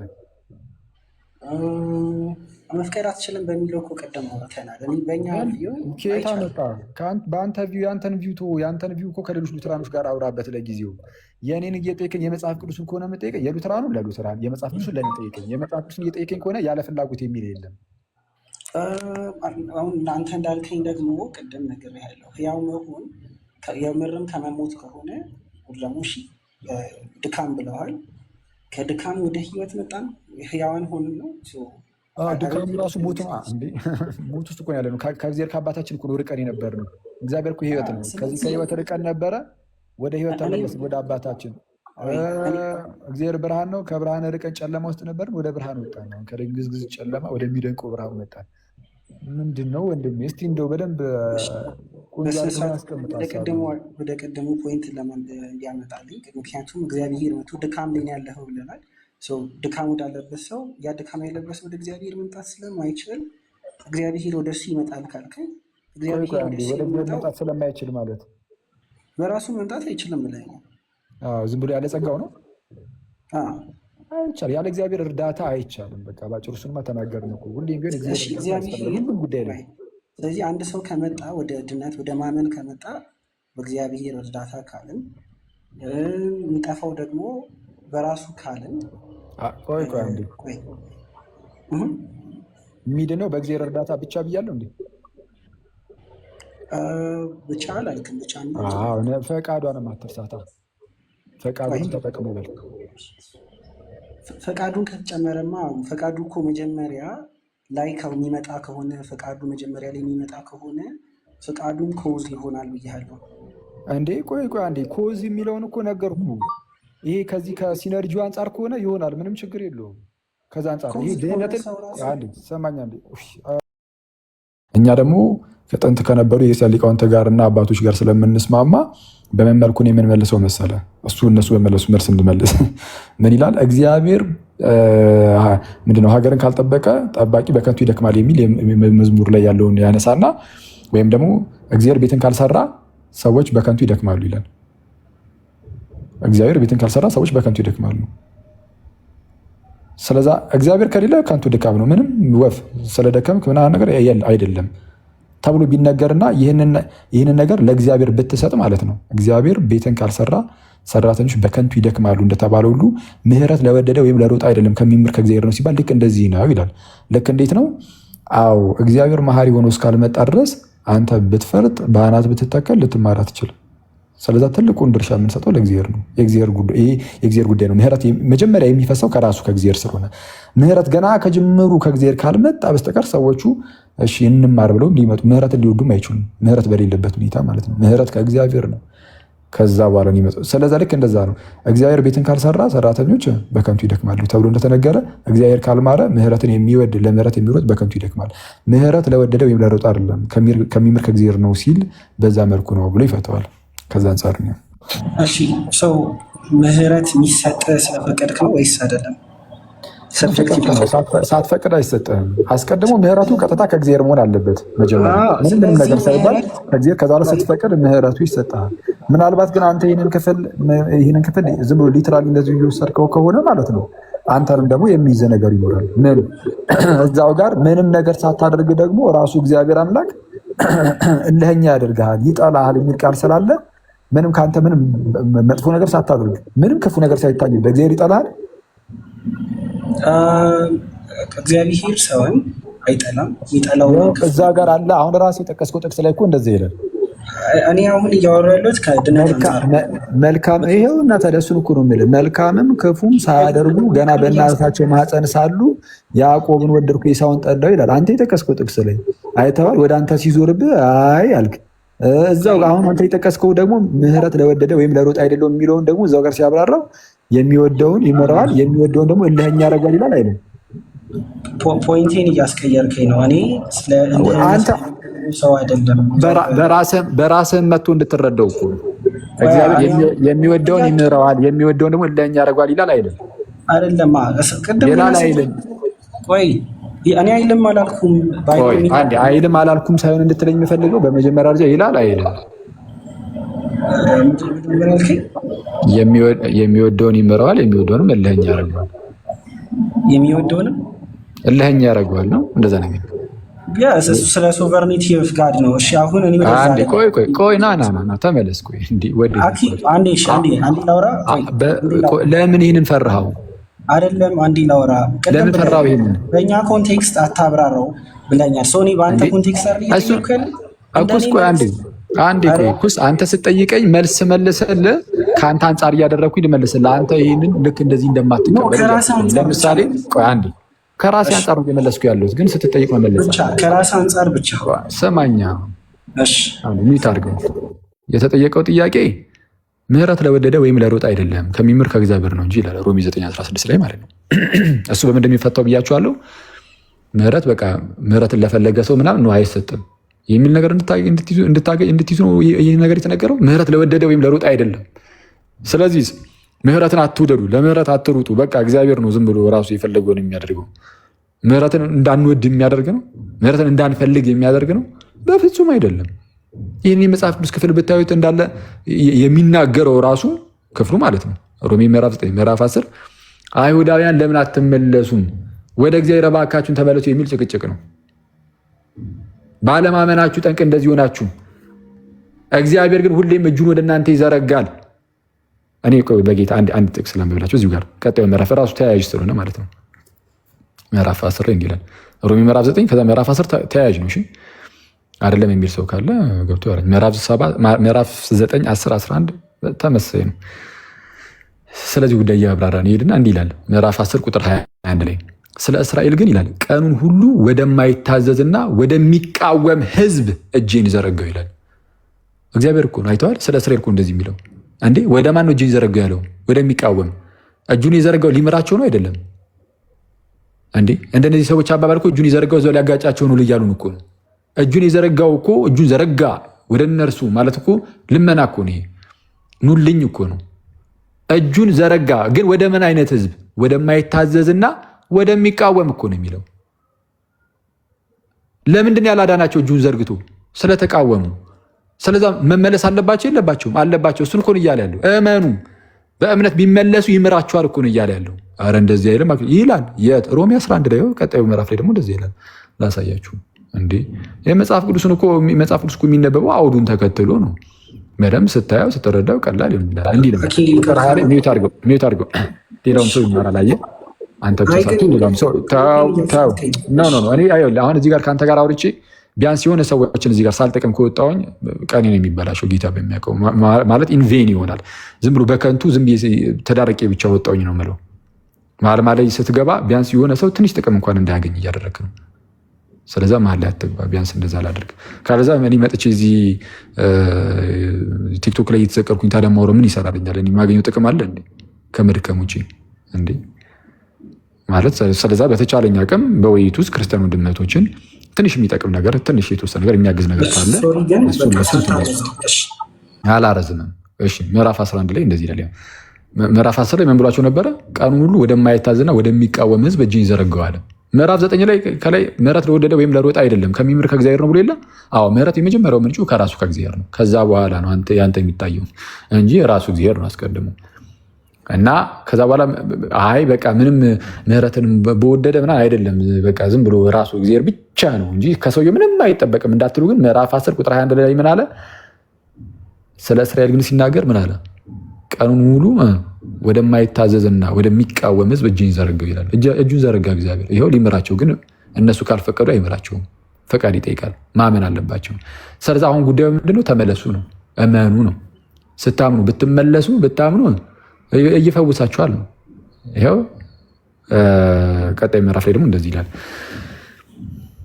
እነሱ ባለማመናቸው ምክንያት ነው እንግዲህ ቁጥር 20 ላይ ምዕራፍ 11 ቁጥር 20 እነርሱ ካለማመን የተነሳ ተሰበሩ ይላል። አሕዛብ ማለት ማነው? አይሁዳውያን ማለት ነው። አይሁዳውያን ካለማመን የተነሳ ተሰበሩ ከግንዱ ላይ። አንተም ይላል አሕዛብ ደግሞ አዲስ መጤዎቹን ማለት ነው። መጤ ያልኩኝ እኔ ራሴ አንተ እንደ አይሁዳውያን በስመ አብ ወገው። እሺ አዲሶቹ ማለት ነው። በኋላ ላይ ነው እነዚህ እንትኖቹ የተጠሩት። እሺ አንተም ከእምነት የተነሳ ቆመሃል አለ። አየህ አንተ ደግሞ ከእምነት የተነሳ ስላመንክን ማለት ምንም ከሰውየው የሚጠበቅ የለም ወፍ አለ። እግዚአብሔር እጁን ዘርግቶ ራሱ እምቢ ካሉት አያድናቸውም። እንዲያድናቸው ማመን አለባቸው።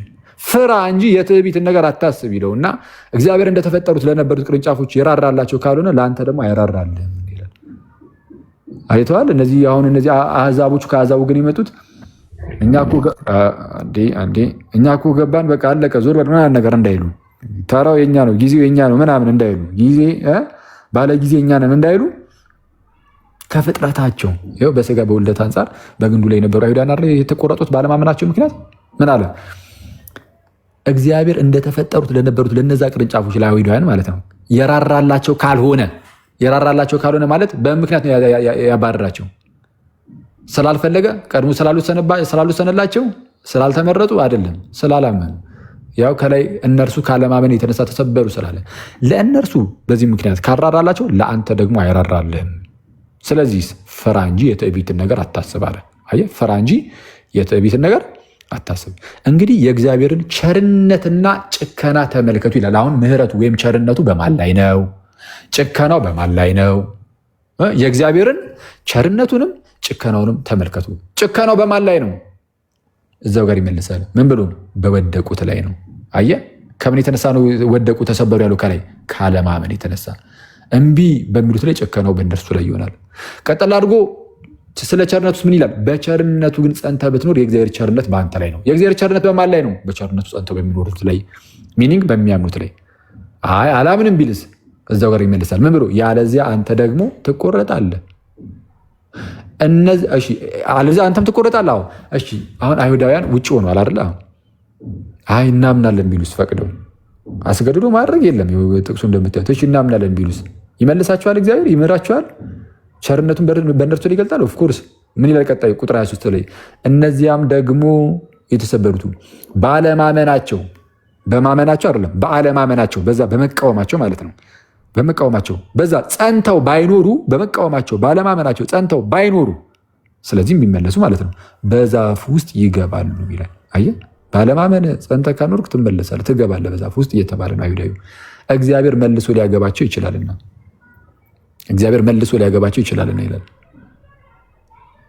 ቀኑን ሁሉ ወደሚቃወምና ወደማይታዘዝ ሕዝብ እጅን ዘረጋዋል። የሰራዊት ጌታ እግዚአብሔር ስለ እስራኤል ሲናገር እጁን ዘርግቷል፣ ሊመራቸው ይኸው ይፈልጋል። ከሚምር ከእግዚአብሔር ነው። አዎ አሁን በቃ መቀበል ብቻ ነው የሚጠበቅብህ። ካልተቀበልክ ግን አይሆንም። ታዲያ ምንድን ነው ሮሜ ምዕራፍ 9 ላይ ምህረት ለወደደ ወይም ለሮጠ አይደለም ይልቁንም ከሚምር ከእግዚአብሔር ነው እንጂ የተባለው ከተባለ ልክ ኦሪጅን እንዳስረዳው እንዳልኩም ከ800 ዓመት በፊት እግዚአብሔር ቤትን ካልሰራ ሰራተኞች በከንቱ ይደክማሉ ተብሎ እንደተነገረ እግዚአብሔር የሌለበት ነገር ምንም ብታደርግ ምንም ብትፈርጥ ምንም አታመጣም። እግዚአብሔር ምህረት ከእግዚአብሔር ነው የሚቀዳው። ምህረት የሚቀዳው ከግለሰብ አይደለም። አንተ ስለወደድክ ከአንተ ፈቃድ ወይም ከአንተ መውደድ ከአንተ ሩጫ የሚቀዳ ምህረት አለ እንዴ? የለም እኮ እንደዛ ብለን አናምንም። ምህረት ከራሱ ከእግዚአብሔር ነው። እሱን ግን ተቀበል፣ እሱን ተቀበል ነው የምትባለው እንጂ እግዚአብሔር አስገድዶም አይሰጥህም። በቃ ፈቃድን ይጠይቃል። ለዛ ነው እጁን ዘርግቶ እዛው የቀረው። አንተ ግን ይህንን ቀያይረ አይ ያለ ፍላጎት ያለ ፈቃድ ምናምን እንደዚህ አይነት ነገር ውስጥ ስለገባ ምን አይነት ጥያቄ ጠየቅኩም? እንደዛማ ከሆነ የምትረዳው ቀጥታ ቀጣዩን ጥቅስ ላንብብልህ። መጽሐፍ ፈርዖንን ኃይሌን በአንተ አሳይ ዘንድ ስሜን በምድር ሁሉ ላይ ይነገር ዘንድ ለዚህ አስነሳው ይላልና ካለ በኋላ እንግዲህ የሚወደውን ይምረዋል ይላል። ልክ የሚወደውን ይምራል ይልና የፈቀደውን ማለት ነው። የሚወደውንም እልከኛ ያደርገዋል ይላል። አሁን ቀጥታ ቃሉን ዝም ብለህ ፊት ለፊት ላይ የምታየውን ብቻ እየወሰድክ ከሆነ ያለ ማብራሪያ ዝም ብለህ እየተቀበልክ ከሆነ እንግዲያውስ የሚወደውን ይምረዋል ባለበት በዛው ክፍል የሚወደውን እልከኛ ያደርገዋል ይላል። እግዚአብሔር ሆን ብሎ አንዳንድ ሰዎችን እልከኛ፣ አንዳንድ ሰዎችን ደግሞ ይምራል። አንዳንድ ሰዎችን ይምራል በራሱ ፈቃድ ዝም ብሎ ምንም ያለ ሰውዬው ምንም ነገር ደግሞ አንዳንዶቹ ዝም ብሎ እልከኛ ያደርጋል ማለት ነው። መልስልኝ። አኬ ብዙ ረዥም አወራ፣ ግን ዳስናረ ፖይንት የኔ ፖይንት እሷ አልነበረም። ጥያቄን ጠይቄ ሳልጨርስ ነው ቨርሱን ልክ እንዳነሳው ከአንዳንድ ወደ ሌላ ማብራሪያ እና ጥያቄውን አዙር ወደ እኔ በአንተ ኮንቴክስት ሜርሲ የሚለውን እንድታስረዳኝ የፈለኩት። አሁን ክሊርሊ ስጠይቀ ቅድም ወደ ነበረው ሰውዬ ነው የምመልስ። ይቻላል? ወደ የትኛው ሰውዬ? በዊክነስ ነው ያለው ሰውዬ። ይህንን የመጽሐፍ ቅዱስ ጥቅስ ተውከው? ቆይ ሀሳቤን እኔ አውርቼ ሳልጨርስ ይሻላል። ይህ መጽሐፍ ልንገር አንድሪው፣ ይህን መጽሐፍ ቅዱስ ጥቅስ ካልቪኒስቶች ይጥቀሱት፣ አንተ ተወው ለጊዜው እና ካልቪኒስቶች ሲጠቅሱት እኛ ስንመልስ ደግሞ አንተ ከዛ ሰማ እንጂ ይህንን ባጠቅሰው ጥሩ ነው። ያንተኑ ትምህርት ይመታብሃል። ምክንያቱም ሉተራኖች እግዚአብሔር አንዳንድ ሰዎችን ሆን ብሎ ልከኛ ያደርጋል ምናምን የሚል ነገር የላቸውም። ካልቪኒስቶች ናቸው እንደዚህ የሚያምኑት። ስለዚህ የራስህን ትምህርት ስለሚመታብህ ሊትራሊ እንውሰድ ብለህ ከተነሳ ካልቪኒስቶች ሲያነሱት የእኛን መልስ ብትሰማ የተሻለ ወይም ደግሞ አባቶች በመልኩ እንዳብራሩ ለመመልከት ብትሞክር ጥሩ ነው። ስለዚህ አሁን ወደ ደካማው ሰው ሂድና ጠይቀኝ። እሺ፣ ግን ከአሁን በኋላ ብዙ ደቂቃ አልቆይም ከአንተ ጋር ከይቅርታ ግን አንድ ጋር ማለት ስለ ደከሜ ነው እንጂ አንተ ጥሩ ሰው ሳትሆን ቀርተህ አይደለም። ጌታ በሚያውቀው ሪሊ አፕሪሺየት በጣም ጥሩ ሰው ነህ። ደስ ይላል። በጣም የተረጋጋ ነህ እና እሱን አደንቃለሁ። ያው አንድ ጥያቄ ላይ ታመላለሰኛለህ እንጂ እዛው እያደረግ ግን ስቲል ግን በጣም ጥሩ ሰው ነው። ጌታ በነገሩ ይረዳል። ቀጥል።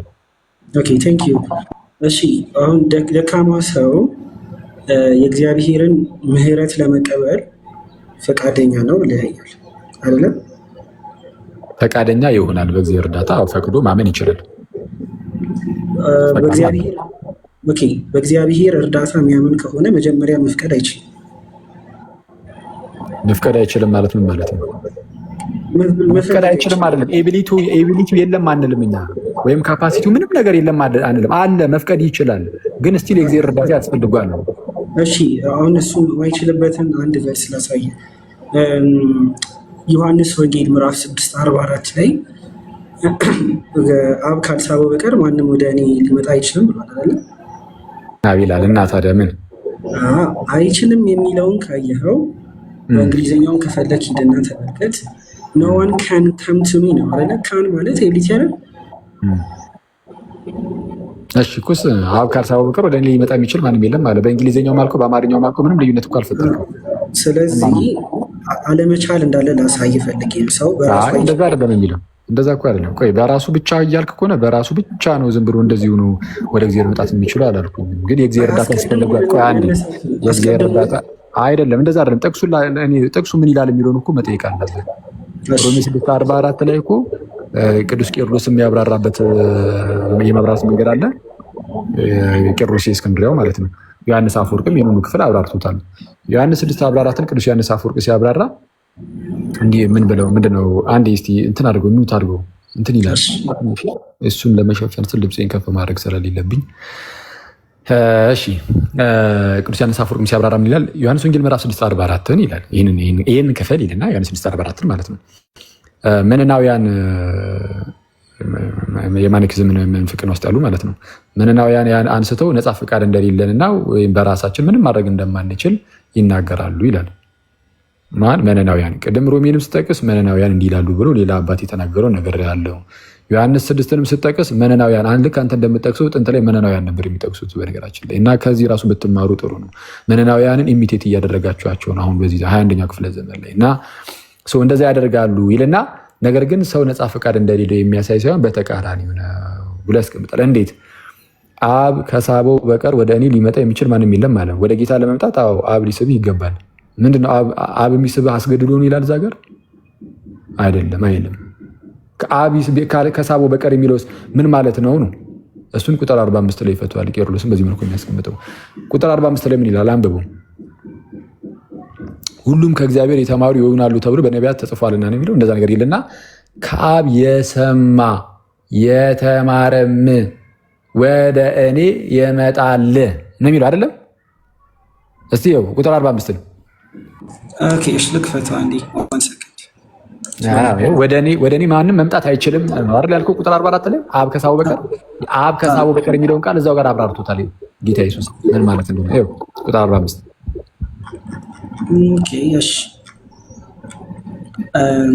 በነቢያትም ሁሉም ከእግዚአብሔር የተማሩ ይሆናሉ ተብሎ ተጽፏል። አብን የሚሰማና ከእርሱ የሚማር ሁሉ ወደ እኔ ይመጣል። በቃ ከአብ የሚሰማ ወይም አብን የሚሰማ ከእርሱም የሚማር ወደ እኔ ይመጣል አለ። ወደ ክርስቶስ የሚመጣው ማን ነው ከተባለ አብ የሳበው ነው። አብ የሳበው ምን ማለት ነው? ከአብ የሚሰማ ከአብ የተማረ አብን የሚከተል የኔን አርጊመንት እኮ ይደግፋል። ይሄ ሰው አይደግፍም። ያለ ፈቃዱ ነው እንደሚማረው ያለ ፈቃዱ ነው እንደሚሰማው ይላል። አብ ካልሄደ እኮ መምጣት አይችልም የሚለው ፕሩቭ ለማድረግ ነው ዩኒቨርስ ያመጣት። ምን አልከኝ እንደሚዋ ምን አልከኝ? አብ ወደ ሰውየው ካልሄደ ሊመጣ አይችልም ነው። እግዚአብሔርማ ሁሌም መገለጥ ከእግዚአብሔር ነው የሚጀምረው። ከኛ ነው እኛ እኮ አይደለም የተገለጠ ነው ለእግዚአብሔር። እግዚአብሔር እኮ ለኛ የተገለጠ። እሱን ያዝልኝ። ስለዛ ከአብ እንሰማለን፣ እንማራለን። ከአብ እንሰማ እንማርና ቆይ አንዴ ከአብ የሰማ የተማረ ሰው አብን የሚከተል ሰው ከሆነ ጌታ ኢየሱስን የላከው አብ ስለሆነ እንግዲያውስ የላከውን ኢየሱስንም ይቀበላል። ኦልሬዲ ኢየሱስን የላከው እነርሱ ምንድነው የሚከተሉት ራሱ አብ ነውና። ግን ኢየሱስ ክርስቶስ ለምን አልተቀበሉትም ከተባለ ወይም በጌታ ኢየሱስ ለምን አላመኑም ወደ ክርስቶስ ለምን አልመጡም ከተባለ ገና ከጅምሩ አብን አንሰማም ያሉ ናቸው። እነዚህ እዛው ላይ ጥያቄ ልጠይቅ። ጠይቀኝ ፕሊዝ። አብን የሚሰማና ከእርሱ የሚማር ሁሉ ወደ እኔ ይመጣል ይላል። ሰው አብን ለመስማት ከአብ ለመማር ቅድሚያ ፍላጎት አለው ወይ? እሱ ነው እኮ ትልቁ ጥያቄ። ፍላጎት አለ፣ ፍላጎትም አይጠፋም። ማን ነው ፍላጎት የለም ያለው? ኬት ነው ያመጣችሁት እኮ ነው። አሁን ጥያቄው ያ ድካሙ ያለው ሰውዬ አብ ቅድሚያ ወደ እርሱ ካልመጣ በራሱ መምጣት አይችልም በሚለው መስማማት እንችላለን። አብ ወደዛ ሰውዬ ሄዱ፣ አስተምሩት፣ ከአብ ሰምቶ እሱን እኮ ማስተማር ማለት እኮ በዛ በሲናጎግ ወይም በዚህ በጉባኤው በዚህ በአይሁዳውያን ማለት ነው። የእግዚአብሔር ቃል ተላልፏል። ያንን የእግዚአብሔርን ቃል የነቢያቱን ቃል ምናምን እሱ ከሱ መማር እኮ ነው። በዛ ውስጥ ከእግዚአብሔር ይማራሉ ማለት ቀጥታ ያንን ከእግዚአብሔር የተገለጠውን ነገር አሜን ብለው ይቀበላሉ። ስለዚህ እነዚህ ከእግዚአብሔር የተማሩ አንዴ ቁጥር 44 ላይ ያለው መሳ ወደ እኔ ካልሳበው በቀር የሚለውን እንዴት እንደሚስበው ነው የሚያሳየው አይደል? አዎ እንዴት እንደሚሰበው ነው የሚያሳየው። እንዴት ነው የሚሰበው? ካልተሳበ መምጣት አይችልም ነው ጌታ ኢየሱስ እኩስ አንዴ ቆይ። እሺ አብን የምርም የሚከተል ሰው ካለ ክርስቶስን የሚከተለዋል። ስለዛ የአብ የሆኑት የክርስቶስ ይሆናሉ። ስለዛ ምንድነው ለኔ የሰጠኸኝን ተብሎ ይነገርላቸዋል ማለት ነው እነዛ ሰዎች። ምክንያቱም አስቀድሞም አብን ይከተሉ የነበሩ ሰዎች ስለሆኑ። አሁን አንተ ጋር የሚመጣው ጥያቄ ጌታ ኢየሱስ መጥቶ ሞቶ ሳይነሳ ሙታን ሳላችሁ ከክርስቶስ ጋር ህይወትን ሰጣችሁ ነው የተባለው። ያለ ክርስቶስ የሆነ ህይወት የለምና እነዚህ ሰዎች እንዴት አብን እየሰሙ መከተል ጀመሩ? እንዴት ከአብን ሊማሩ ይቻሉ? ሙታን አይደሉ እንዴ? ወይስ ህያዋን ናቸው? ኦኬ በጣም ጥሩ። አሁን ራሱ ጥያቄ ለራስ የሚሆንበት ምክንያት ምንድን ነው? መጀመሪያ ጥያቄውን መልሰው መምጣት አይችልም ብሏል። ስለዚህ አክተሩ የመጀመሪያ ጥያቄው ምንድን ነው? የእኔ ጥያቄ ምንድን ነው? አንድ ያ ሰውዬ ሞተ ከሆነ አብ እንዴት ሊሰማ ይችላል ነው? ከአብ እንዴት ሊማር ቻለ? አብን እንዴት ሊሰማ ቻለ? ሙት አይደለ? እናንተ እኮ ጭራሽ እንደዛ መሆን አይችልም ነው ያላችሁት። እንዴት ቻለ? እስቲ እሱ ንገረኝ እስቲ መጀመሪያ። አሁን ወደ ሪጀነሬሽን መሄድ አልፈልግም እኮ። እንዴት አይደለም? እንዴት ይኸው ነፃ ፈቃድ የለውም ካልከኝ፣ ለመንፈሳዊ ነገር ጭራሽ ምንም ምላሽን መስጠት አይችልም ካልከኝ፣ ይኸው አንተ ያመጣኸው ጥቅስ፣ አንተ ራስ ያመጣኸው ኤግዛክት ቨርስ የሚለን ምንድን ነው? ከአብ የሰማ የተማረ ይላል። እንዴት ሊሰማ እንዴት ሊማር ቻለ? ሙት አይደለ? እንዴት ሊሰማ እንዴት ሊማር ቻለ? ባጭሩ ሙታን ነበር ስንል ልቡ ዝግ ነው። ስለዚህ ልቡን ከፍቶ እንዲሰማ አድርጎ ያመጣል። ስለዚህ ክርስቶስ ገና ሞቶ ሳይነሳ በፊት ዳግም ልደት አለ ማለት ነው። ቤት አመጣው። ይህንን አንድ ጥቅስ ስጠኝ እስኪ። ያለ ክርስቶስ የሆነ ዳግም ልደት ተአምረኛ ነው። ይሄ ደግሞ ይሄ ከክርስቶስ በኋላ ስላለው ነገር ነው አይደለም? ይሄ ቨርስ የሚያወራው ወይስ አይደለም? እዛ ጋር ገና ጌታችን ሳይሞት ሳይነሳ ገና በፊት የተነገረ ቃል ነው። ይህም ምን ብሎ የተናገረው? በእኔ እመኑ እያላቸው ነበር። ከላይ ከፍ ብለህ ይኸው ቁጥር 27 ላይ ሄደህ ስትመለከት እዛው ዮሐንስ 6 ላይ ምንድነው? ቁጥር 26 ላይ ያው ምግብን ፈልገው ምግብን አበርክቱ ስላዩ ምናምን ነገር በቃ የምግቧ ነገር ማሳሳቢ ነች። ይመጣሉ ይንስ ከዛ ለሚጠፋ መብል አትስሩ፣ ይልቁንም የሰው ልጅ ለሚሰጣችሁ ለዘላለም ሕይወት ለሚኖር መብል ስሩ እንጂ አላቸው። እርሱንም እግዚአብሔር አትሙታል አለ። እሺ ለዚህ እንድንሰራ ምን እናድርግ ሲሉት ይህ የእግዚአብሔር ስራ እርሱ በላከው እንድታምኑ አላቸው። አየህ እመኑ እየተባለሉት አሁን እምነት ከነሱ ፈልጎ ነው ጌታ ኢየሱስ እመኑ። ከዛ በኋላ ግን በእርሱ የሚያምነው ግን እነማን ናቸው አለ። ገና ከጅምሩ ከአብ የሰሙና የተማሩ። የሞተ ሰው እንዴት ከአብ የሰማ የተማሪ ይሆናል? እኔ እግዚአብሔር ያምንልሃል ብያለሁ እንዴ? አላልኩም? እኔ እግዚአብሔር ያምንልሃል ምናምን ውስጥ አልገባውም። ምንም ርዕስ አታስቀይረኝም። እንዴት ነው ከአብ የተማረ ከአብ የሰማ ሰው እንዴት ከአብ ሊማርና ከአብ ሊሰማ ቻለ? የሞተ ሰው አይችልም ብላችሁ ነበር። እንዴት ቻለ? ያው ራሱ ጋድ ነው ኢኒሺየት የሚያደርገው ብዬ እኮ ተናግሬያለሁ። አይ እሱስ ዳግም ልደት ሰጥቶት ከሆነ ክርስቶስ ሞቶ ሳይነሳ ዳግም ልደት አለ ማለት ነው እያልክ ነው። ከየት አመጣው?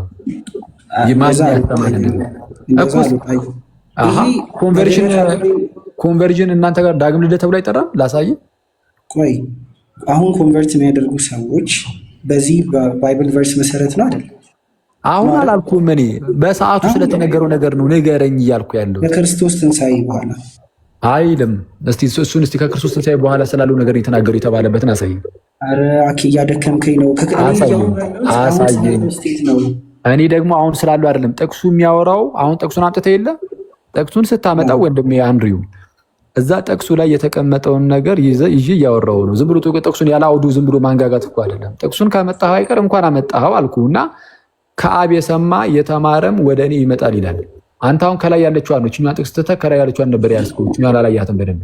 አብ ከሳበው በቀር ተው አንዴ። አብ ከሳበው በቀር የምትሏን ነበር ያየው። አብ ከሳበው በቀር የሚለውን ከታች አብራርቶታል። ምን ብሎ? ከአብ የሰማ የተማረም ብሎ። ሞት ውስጥ ያለ ሰው እንዴት ከአብ ሊሰማና ሊማር ይቻላል? ወደ ህይወት ሳይመጣ በፊት። እሺ ጥሩ ጥያቄ ነው የጠየከኝ። መጀመሪያ ወደ እርሱ መምጣት እንደማይችል መተማመን አለብን። አይችልም ማለት ወደ ኢየሱስ ክርስቶስ አንድ ሰው ሊመጣ አይችልም። ይህ ስለ አይሁዳውያን የተነገረው አይሁዳውያን ከአብ የተማሩ ከአብ የሰሙ ከሆኑ ወደ ጌታ ይመጣሉ። አይ ካሉ ግን አይመጡም። አብን እንዲህ ያለ ኢየሱስን እምቢ ይላል። ፈሪሳውያንም በክርስቶስ ሊያምኑ አልቻሉም። አብን አልተከተሉትም ማለት ነው። እና እነሱን አንድ ክርስቶስ ሲወቅሳቸው ሲገስጻቸው የነበረው በከባባድ ቃል ምን አባታቸው ያመጣሉ እነሱስ ፈሪሳውያኑስ ቢሆኑ አባቢ ዝም ብሎ በራሳቸው መሄድ መንጀርገግና ኩፍስ ማለት እንጂ ልባቸው ደንዳና ነው። እስቲ ሰዓቱን በጣም እየሄደ ስለሆነ በቃ ሲሲ ከደረሽ እንትን በይና አጩይልኝ ጠቅለል አድርጌው በቃውን እንጨርስ። አንድሪው በቃ ሌላ ጊዜ ደግሞ አይ ግን እኔ ጥያቄን ሳልጨርስ አኪ ሌላ ጊዜ ደግሞ በቃ አሁን ሌላ ጊዜ ደግሞ በጣም ያልኩ ነገር አይደለም እኮ አንድሪው በጣም አንዱ ስታነሳ ስመልስ እኔ በጣም እንዴት እንደሆነ ላስረዳ። የሆነ ቨርስ ሳመጣ ገና ቨርሱን ሀሳቢን አውርቼ ሳልጨርስ እዛው ያለውን ቨርስ እያልኩ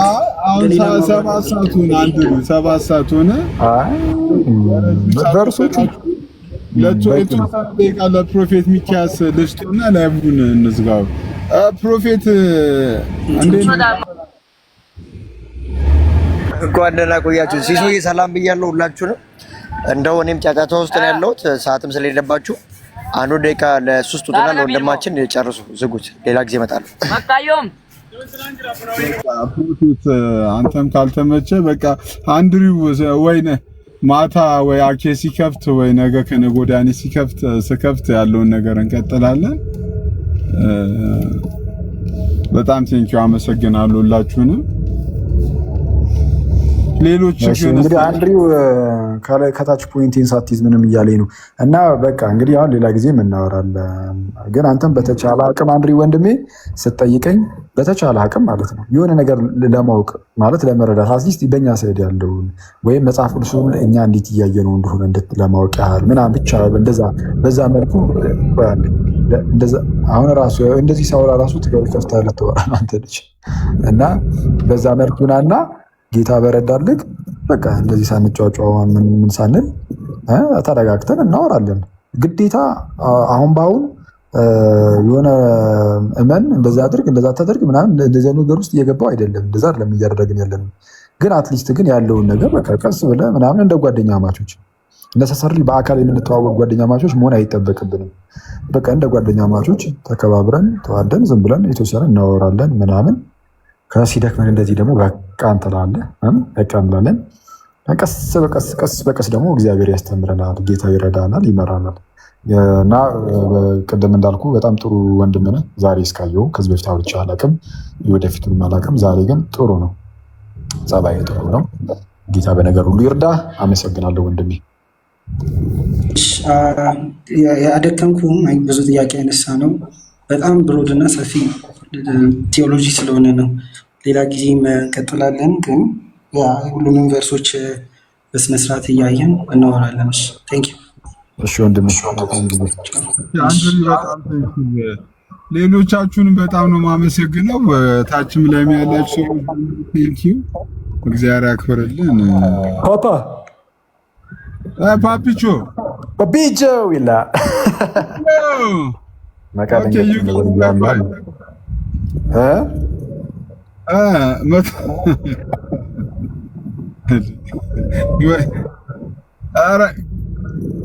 ጋይስ እኔ እኮ እዚህ ቤት ሜምበራችን ለምንድን ነው ከመቶ የሚቀንስ?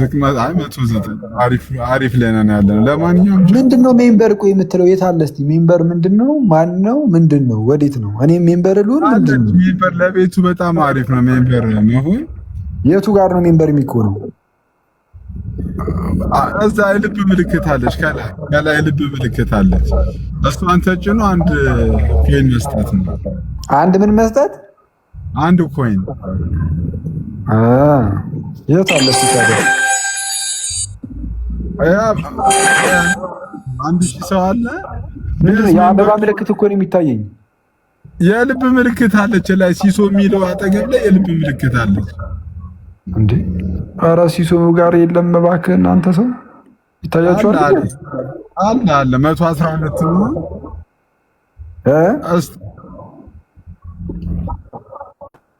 ማን ነው እያወራ ያለው? ቆይ